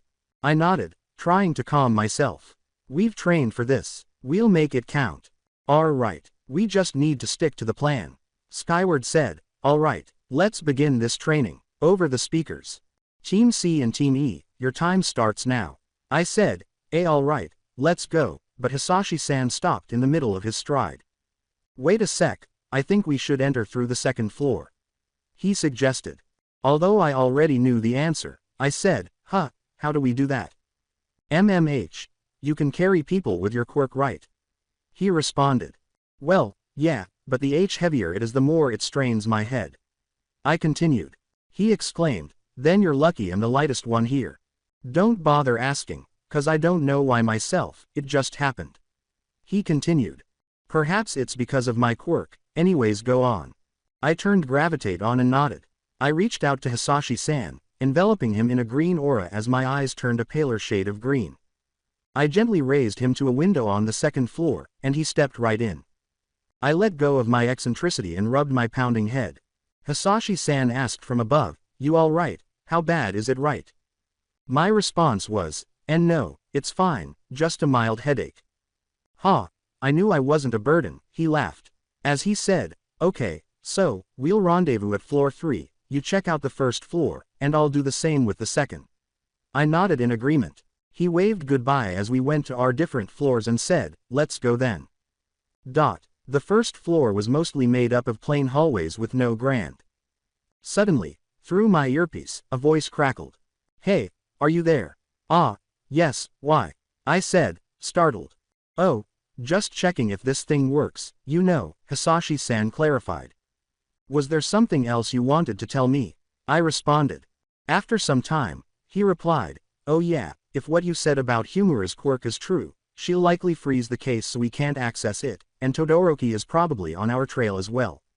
"That's not good," I said tremblingly. "You're right, we'll need to avoid him if possible and reach the floor with the case," Hisashi-san planned. "If Shimura is there, I'll melt her ice with my fire and secure the case. If not, we'll have to face both of them."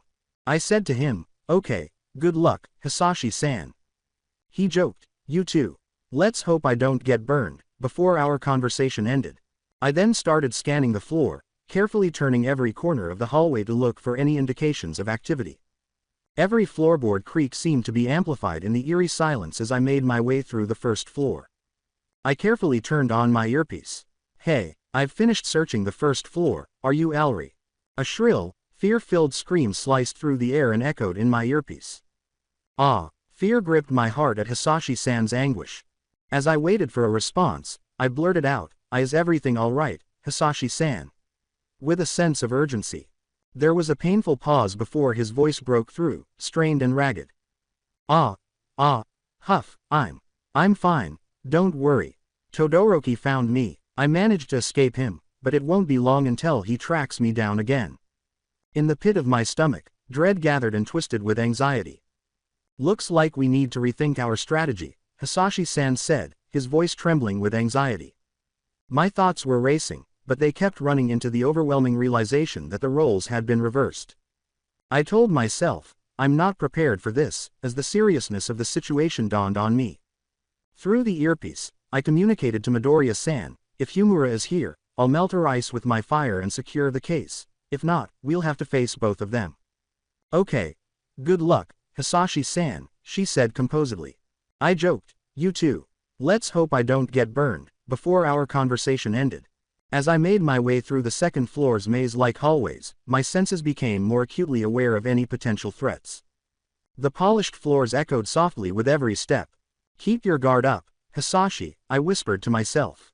Todoroki could be lurking around any corner. I was on high alert, moving carefully, my quirk ready to be let loose at any time. My attention was suddenly drawn to a flash of movement, and I stiffened, ready to act. However, it was only an illusion of my mind and a trick of the light. I told myself, "Stay focused," and kept going. As I turned the corner, I noticed burned footprints on the ground and a subtle smell of smoke. I asked bewilderedly as my response was a voice that cut like a knife through the quiet. "Hisashi," it snarled, full of power and hatred. When I heard Enji Todoroki's voice, I froze in place, my blood going cold. I slowly turned to face the figure in front of me, my muscles tensed with anticipation. I was chilled by the intensity with which his eyes blazed. "You might as well give up," he growled at me. "You stand no chance against me.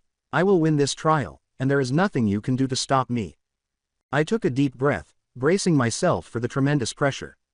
"I know," I said, maintaining my composure in spite of the tremor of fear that threatened to overtake me. I felt a chill go down my spine as Todoroki's face lit up with a menacing smile. "So, let the battle begin." He lunged forward with a sudden burst of flames, his quirk blazing to life as he charged me with deadly intent. As my mind raced, Desperately trying to find a solution amid the chaos, I screamed, "Ah!" As the fiery beam pounded down on me with threatening intent, I took a deep breath to calm myself and concentrated on coming up with a plan. Smokescreen veil, I thought as I exhaled smoke billows that surrounded me and briefly obscured my form from view. The side of my costume was singed by the attack's intense heat. "How are things going?" Through the earpiece, Midoriya-san's worried voice could be heard. As I tried to gather myself, my heart pounded in my chest. Todoroki said, "You coward," and I pushed forward, my heart pounding with adrenaline. "Oh, huff," I gasped for air. I told Midoriya-san, "Don't worry, I'm fine," but uncertainty was eating away at my resolve. I gave in and said, "Looks like we need to rethink our strategy," the words weighing heavily on me. Green in a lighter shade. F1 battle trial. Really? Through the earpiece, I stumbled nervously to Hisashi-san. "All right, just a little bit.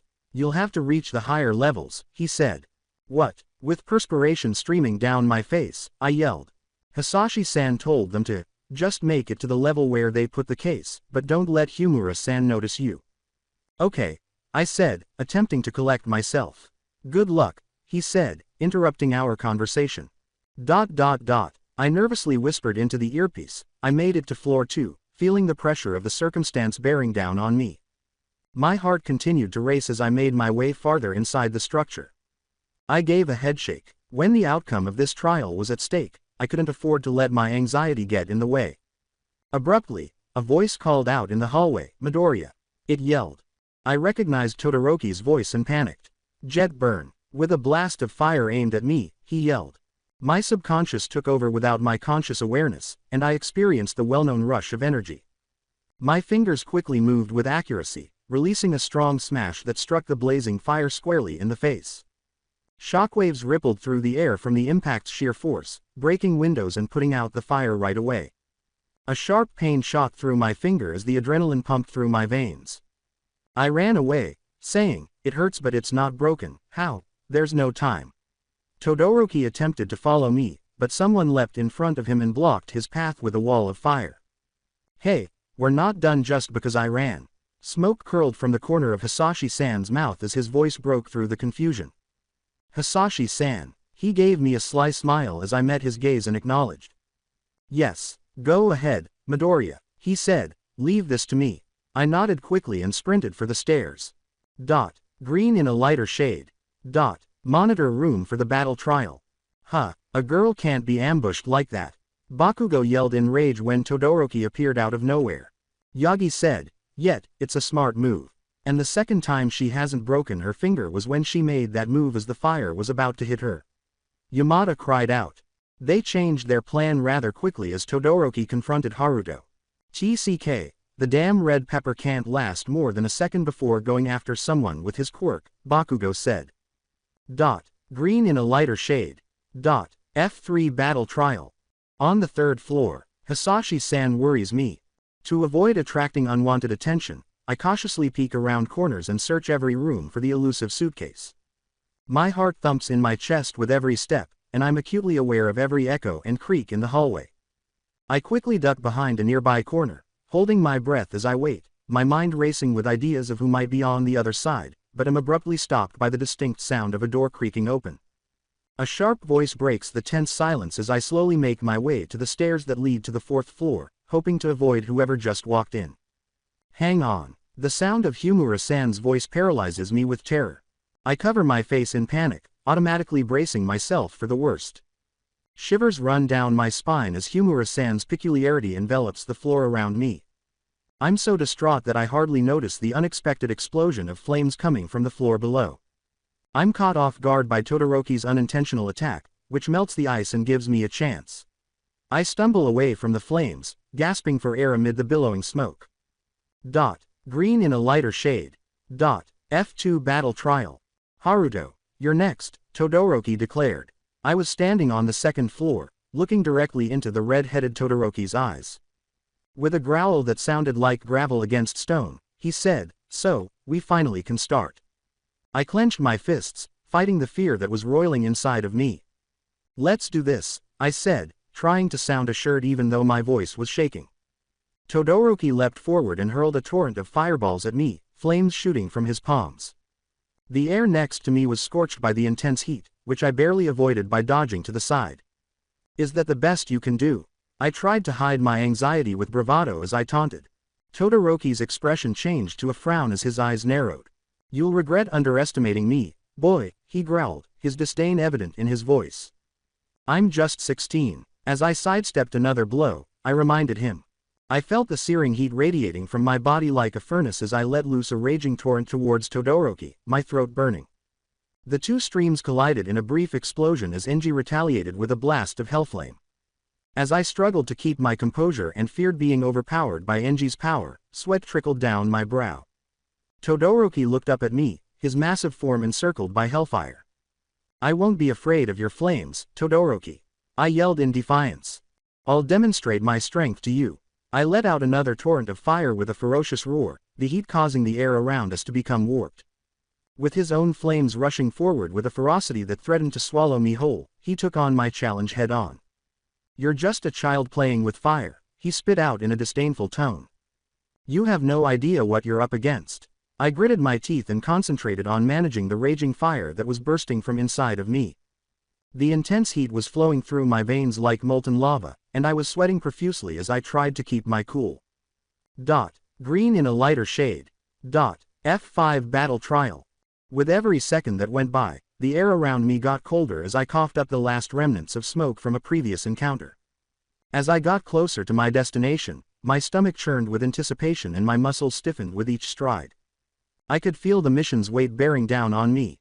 However, as I rounded the bend, my breath caught in my throat because a tall wall of ice blocked the hallway in front of me. I quickly recognized the seriousness of the situation. Shimura-san had put this in place to further safeguard the case, and now I was up against a challenge. Ofa at anything higher than what my body can hold will leave me vulnerable, I said after evaluating one option. But I was forced to push myself to the limit because there wasn't much time left and defeat was a real possibility. I sharply inhaled and concentrated my energy, sending OFA into my right arm. Smash, I thought as my attack slammed into the ice with all of my strength, causing the air to crackle. To my dismay, however, the thick layer of frost mocked my efforts and refused to budge. No, I can't give up now, I told myself, ignoring the slight discomfort caused by the assault. I must not give up. However, a voice broke the silence and stopped me before I could muster the will to try again. Midoriya-san, Shimura-san said in a somewhat icy voice. A wave of ice charged at me before I could react, threatening to stop me. I swung my fingers instinctively, releasing a powerful smash that sent the incoming ice flying in a shower of crystal fragments. However, as the pieces fell all around me, a thought occurred to me. I quickly used gravitate to reach out and mentally grabbed one of the bigger ice spikes. I moved the homemade weapon in the direction of the ice wall with a quick flick of my wrist and saw it pierce the frost with a satisfying crack. I wasted no time in rushing past Shimura-san with my heart thumping with excitement after the barrier broke. My eyes grew wide as I walked into a random room. Our target, a sleek metal case, was covered in a thick layer of ice. It appears that Hisashi-san was correct. Hisashi-san, I said in a tremulous, urgent whisper into my communications device. You were correct. I located the case, but it's solidly frozen. His voice crackled through the device after a moment of tense silence. You did well, Midoriya-san. I am. Don't worry about me, I'm just a little busy right now. Concentrate on winning that case, he assured me. I inhaled deeply, and as I approached the case covered in ice, I suddenly realized what had happened. My arms. I nearly slipped, but I wasn't exactly a great liar. They're sore from using on my quirk earlier. After a brief silence, Hisashi's voice resurfaced, saying, You still have your legs, don't you? Make use of those too. Oh, okay, I replied. Appreciative of his reminder, I closed my eyes and concentrated on directing OFA into my right leg. I felt the energy flow through me with a rush of strength. In my mind, I cried out, Smosh, as I kicked the ice hard, breaking the frozen barrier with a loud crack. I smiled a little, but then my left leg started to feel chilly. I stood there, mentally and physically immobile. With my legs covered in ice and my heart hammering in my chest, I felt confined. Then I heard his voice once more, and this time I recognized the tone, sending a shiver down my spine for the 10th time. The ignited arrow of Todoroki reverberated through the hallway, a scorching fireball hurtling in my direction from behind. My mind was racing with fear and desperation as I frantically looked for a way out, and time seemed to stand still. As I tried to think of a way out of this unsolvable predicament, a tear trickled down my cheek. Everything about me, including my strength and quirk, seemed pointless in the face of impending disaster. But before I could even finish thinking, a voice pierced the commotion like a knife and came through the speakers. It's time. The battle abruptly ended when Skyward's announcement broke the tension. As the flames closed in, I prepared myself for the force of Todoroki's attack and accepted my fate. However, in a cruel turn of events, Shimura-san stepped in and called forth a wall of ice to stop the raging fire. I was unharmed but deeply shaken as the flames sputtered and died against the frozen barrier. The team of villains wins, Skyward said, sounding a little let down. I felt a wave of defeat as the realization set in. We had failed in spite of our strong convictions and our best efforts. Fatigue and despair threatened to overtake me, and the weight of failure weighed heavily on my shoulders. We lost, I said in a barely audible whisper as the realization of our defeat set in. I apologize, Hisashi-san. I was unable to accomplish it. ...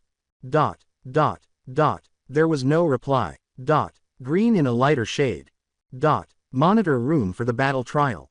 Oh no. Inko-chan came dangerously close to winning. I would have ripped her to pieces if she hadn't been friends with Snow White, Mitsuki spat bitterly. And why in the world did that attack come from that damn cherry? Is he attempting to murder her? Mitsuki went on. That Todoroki guy isn't very fond of the building, geez. He essentially saved Midoriya by melting his own teammate's attack, Yamada said. Is this really the kind of intense material we'll be studying here? If that's the case, I'm anxious to see what comes next, Takami said. Green in a lighter shade.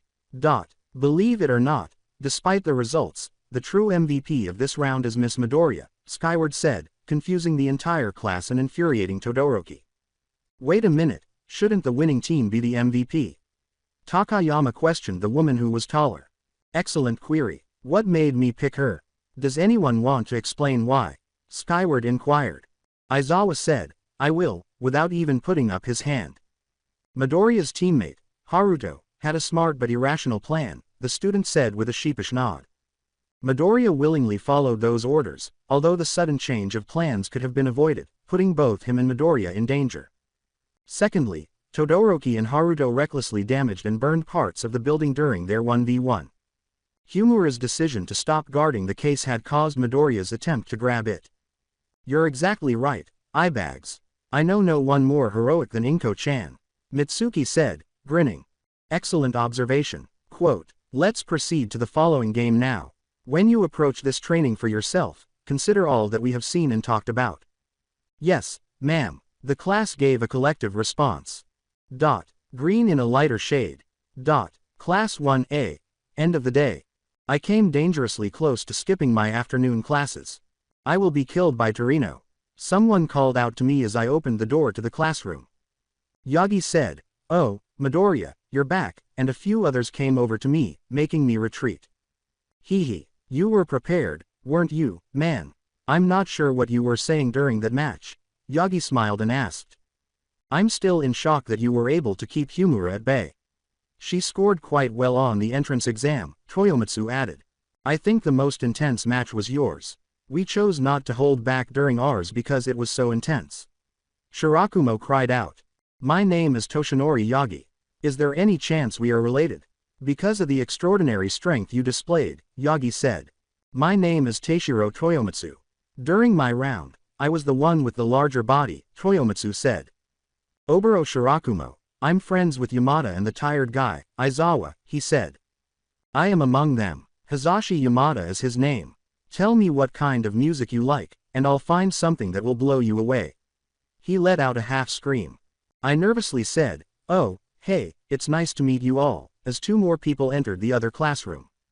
As they conversed, Shimura-san and Mitsuki-san came in. Oh, Inko-chan, do you really think tomatoes aren't a vegetable? Mitsuki-san yelled as the two approached me. How are you? The damn Toma. Wait, no, you weren't burned by the lobster. Mitsuki-san inquired.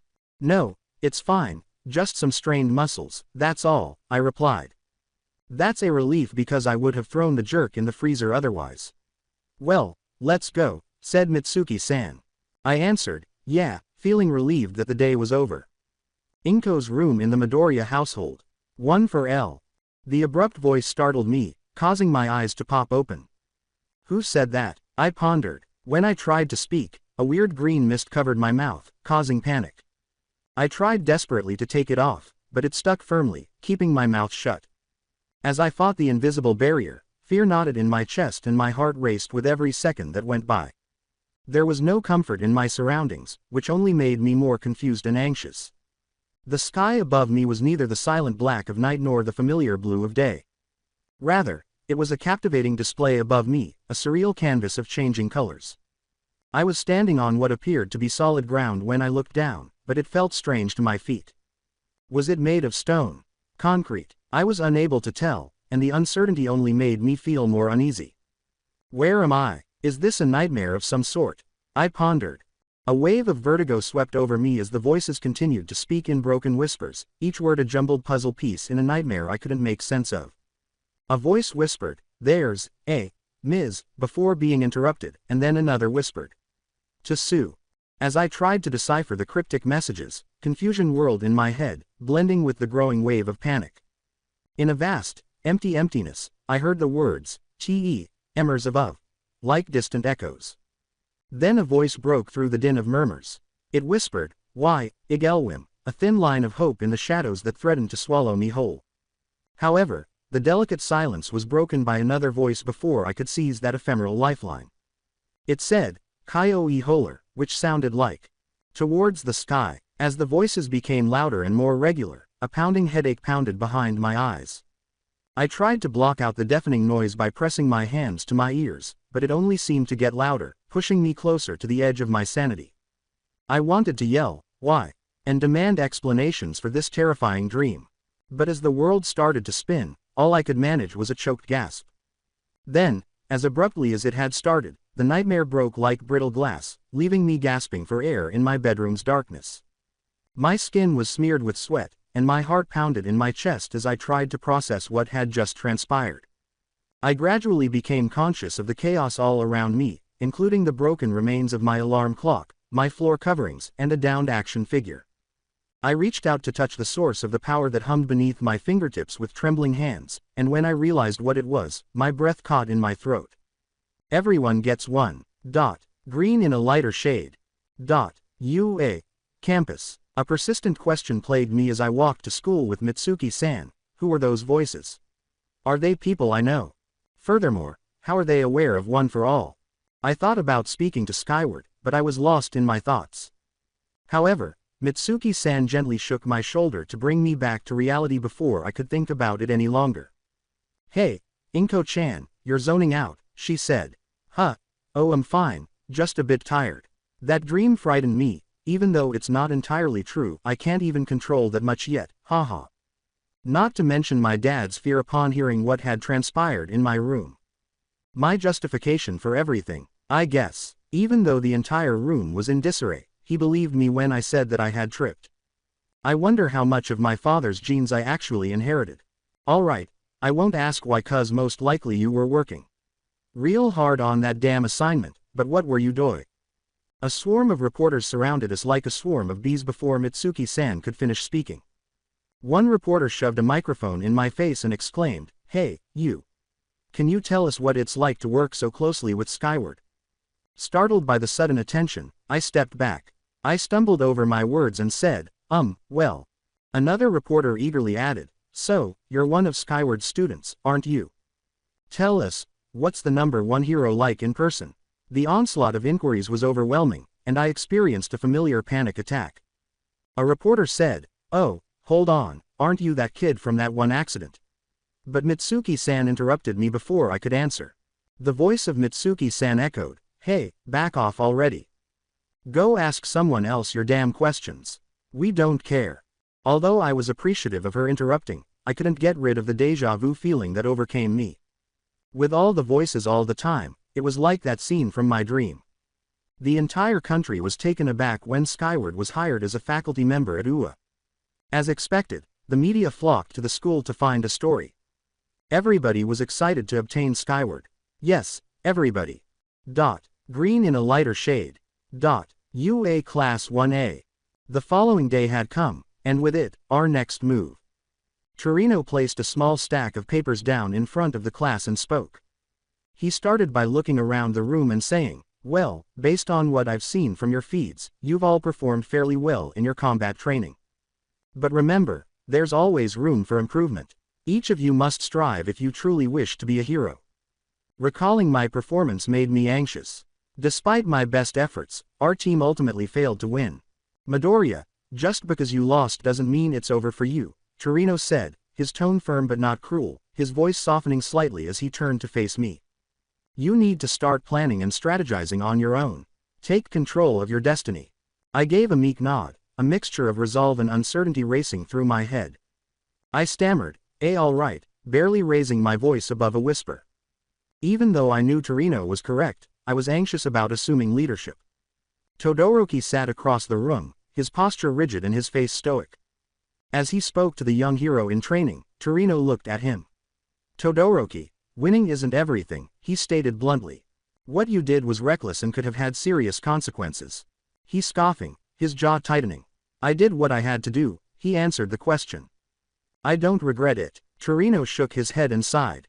He muttered something under his breath, "Aren't you stubborn?" Torino changed course and brought our attention back to the current task.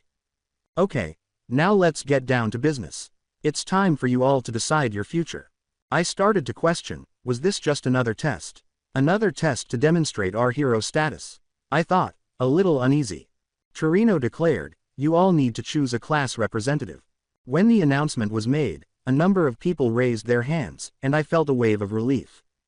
Yamada waved his hand enthusiastically and exclaimed, "Hey, pick me you guys, I'll make an awesome class representative." His excitement was contagious. Takayama added, "I'll gladly take the position," with a smile tugging at the corners of her lips. Mitsuki-san threw her hat into the ring and interrupted, her voice tinged with uncertainty, "You guys really want someone like me?" Hakamata went on, "Don't you want someone with style?" "Everyone knows I'm the right pick," Kyama asserted with assurance. "Being a class representative used to require a lot of work, but I have experience with it from my time in middle school. However, it meant more than just additional work in UA. It served as a means for other organizations to acknowledge you as someone deserving of leadership." I lifted my hand just a little bit. He commanded, "Settle down, everyone," in a tone that would not budge. As Torino looked around the room, the class slowly fell silent, and he resumed his speech. "Now, let's address the matter at hand," he said carefully and methodically. "Choosing a class representative is not a decision to be taken lightly. And I must be honest with you all. At this moment, I don't see anyone in this class who embodies the qualities of a true leader. But," Torino said, snapping me out of my reverie, "the decision ultimately rests with all of you. I will now pass around the box," Torino declared as he reached for a small box on his desk and lifted its lid. "And each of you will write the name of your chosen representative." Shirakumo asked, "Wait a minute, wouldn't everyone just vote for themselves?" "While that may be true," Torino answered, "the one who receives the most votes in total will be deemed the most suitable for the position. You have 30 minutes to vote for who you think is worthy of being the representative. Make your choice wisely, and do it before lunch arrives." After 30 minutes, I was looking incredulously at the classroom chalkboard. Not once but 3 times my name was written there. As I tried to make sense of it, panic erupted inside of me. I blurted out, "Why do I have 3 votes?"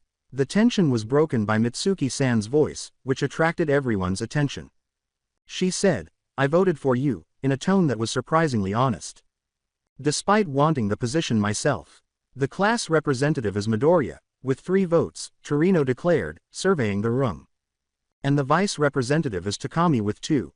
I couldn't help but wonder if I would be as competent as I had been in middle school as the reality of my new role set in. I stumbled, "Why you all sure this wasn't a mistake? You think someone rigged the votes or something?" replied Takami. Yagi, who was always the most composed and calm person in the room, spoke up to reassure everyone. "According to Yagi, you know, this isn't so bad." A tiny smile played on Toyomitsu's lips as he nodded in agreement. Yeah, I kinda don't mind Midoriya as our representative. Yamada noted, there's the fact that Takami crushed it in the battle trial and entrance exam, after the roles were decided. Green in a lighter shade. UA. Dining room. Mitsuki-san, I just realized that it's pretty crowded here, said. I think it's because of the many other courses here at UA, having us all share the same cafeteria, Himura-san said. Well, as long as the food's good, they can have as many courses as they want, said Mitsuki-san. Before expressing my concerns, I sat in silence for a while. You guys, I'm kind of worried about the class representative thing. I don't think I'm qualified. Mitsuki-san questioned incredulously, what? Not qualified? Have you lost your mind or something, Inko-chan? You were one of the best reps back in middle school. Hell, the greatest. Don't tell me you've forgotten all that, she demanded. What? And no, not at all. It's just, this is completely different than just more work, I murmured. I'll be expected to be a leader. I'll be seen by other agencies because of that, and I'm no leader, I admitted. Mitsuki responded quickly and with conviction. Inko-chan, you're selling yourself short. You've got all the qualities of a great leader. Yeah, Bakugo-san is right. You're polite and respectful. I'm sure that's enough, said Himura-san. With a knot in my stomach, I shook my head. But being a class representative at UA is different. It's not just about being polite or respectful. It's about leading, making tough decisions, and being a role model. With her short fuse out, Mitsuki-san shot back, stop overanalyzing it, Inko-chan. You've got what it takes. Her tone softened as she went on, you're caring, you worry about others, and you're not afraid to speak up for what's right. Himura-san gave a nod of approval. She's right, Midoriya-san. You may panic in startling situations, but that just shows you care. That's a strength. Although their assurances were consoling, my suspicions remained. I just don't know if I can handle it. What if I mess up? What if I let everyone down? Mitsuki touched my shoulder with a surprisingly soft touch. Look, Inko-chan, nobody's perfect. But what matters is how you handle them. And I know you'll give it your all. That's all anyone can ask for. My heart was warmed by their words, but the doubts persisted and would not go away. I muttered unsurely, well, I guess I'll give it a shot. Mitsuki-san said, haha, so you were the real one after all, with a hint of surprise. Mitsuki-san began to say, but hey, Snow White, is it just me, or does your last name sound Fami, but was cut off by loud alarms. As the alarms reverberated through the corridors, Mitsuki-san cried out, what the hell was that? Alert. Security breach at level 3. Please leave the building in a systematic manner, all students. I said in a shaky voice, what's a level 3 security breach? Himura-san calmly said, I think it's when someone breaks into the school, in the middle of the confusion. A few seconds later, we were caught up in a chaotic throng of students, stumbling through the small corridor. What the hell? It's an entire mob, Mitsuki-san cried, attempting to stay upright in the face of the approaching throng. Himura-san said, well, this is to be expected from UA students, reacting quickly in a crisis and all that, as she struggled to keep up with the student body. I exclaimed, sure, but they're also causing a massive panic. Oh crap, as I found myself abruptly cut off from the other two in the confusion. I realized there was no real danger as I pressed against the window and looked out at the reporters. But I had no way of telling the teachers because they were too busy watching the media. Someone bumped into me while I was lost in thought, bringing me back to the present. Midoriya-san, the individual asked. I recognized them as I got a better look at their blue hair. Shirakumo, I answered. He laughed a little as we remained pressed up against the window and said, yeah, what a surprise. It seems we both got separated, huh? It's the media. We're not in any real danger, I said. Shirakumo looked out the window. Oh, you're right, but how are we supposed to tell everyone that? Asked the man. Then all of a sudden, I realized something. Shirakumo, can your quirk hold a person's weight? I responded. Yeah, why do you? Oh, I see. All right, get ready, he said as I was lifted off the ground by the slowly forming clouds beneath me. The cloud carried me to the front of the crowd and onto the exit sign while I tried not to fall. I looked around the endless sea of faces as I landed in the middle of the crowded crowd of students, their excitement evident as they pushed and jostled one another. Take a breath. Breathe out. Trying not to trip over the sign, I shouted, hey, everyone. Above the din. The students turned to me, their eyes wide with surprise, and a silence descended upon them. It's just the media. We're not in any danger, so let's stay calm, I assured them. With resolve in my voice, I exclaimed, this is right. Let's show them that we're the best of the best. As others noticed the police officers who were already handling the media attention. The students' tense expressions gradually subsided as they realized that everything was under control. Green in a lighter shade. UA Class 1A. As we stood at the front of the classroom, Takami said, all right, class rep, shall we begin? Why yeah, so we need to decode who the class officers will be, I said while considering my options. I said, the first one I believe fits is Toshinori Yagi, and Yagi responded. He said, wow, I'm honored, but why? Well, you were very observant during everyone's fights during the battle trials, so I think you'll do great, I said, grinning slightly. Well, sure I'll gladly do it, Yagi smiled and agreed as well. Takami said, okay, for the next officer, I have decided on Enji Todoroki, which caused some students to gasp in surprise. What? Why him? Is it his quirk, or the fact he'll cremate us if we so much as get in his way? Yamada asked. Todoroki himself merely questioned, why? Takami's honest response was, no real reason, just thought you'd be great for the position. Mitsuki-san yelled, are you serious, Birdbrain? At this point, anyone can be an officer. I was thinking about Takami's choice as he disregarded her. Todoroki, it's not like we get along. We'll just butt heads again, like at school, I think. Todoroki just gave me a glare after thinking that, which made me smile apprehensively at the idea of him serving as an officer. Todoroki said, I accept, to the role.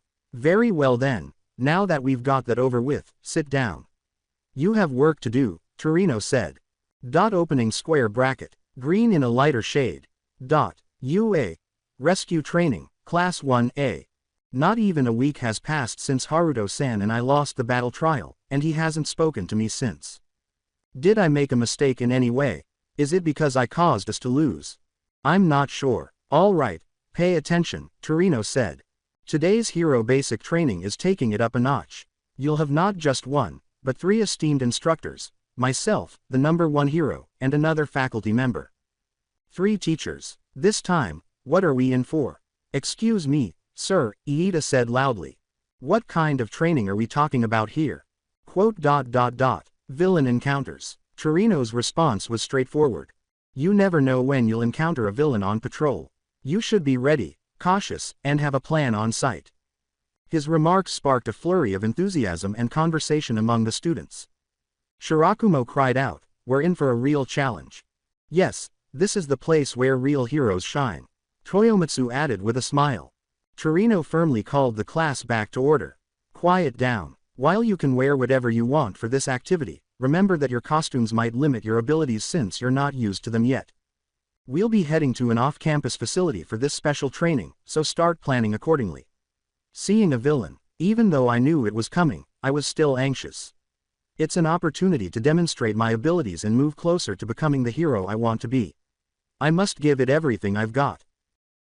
So this was it for the series. I hope you enjoyed it. To watch more series like this, subscribe to my channel. Till then, bye bye.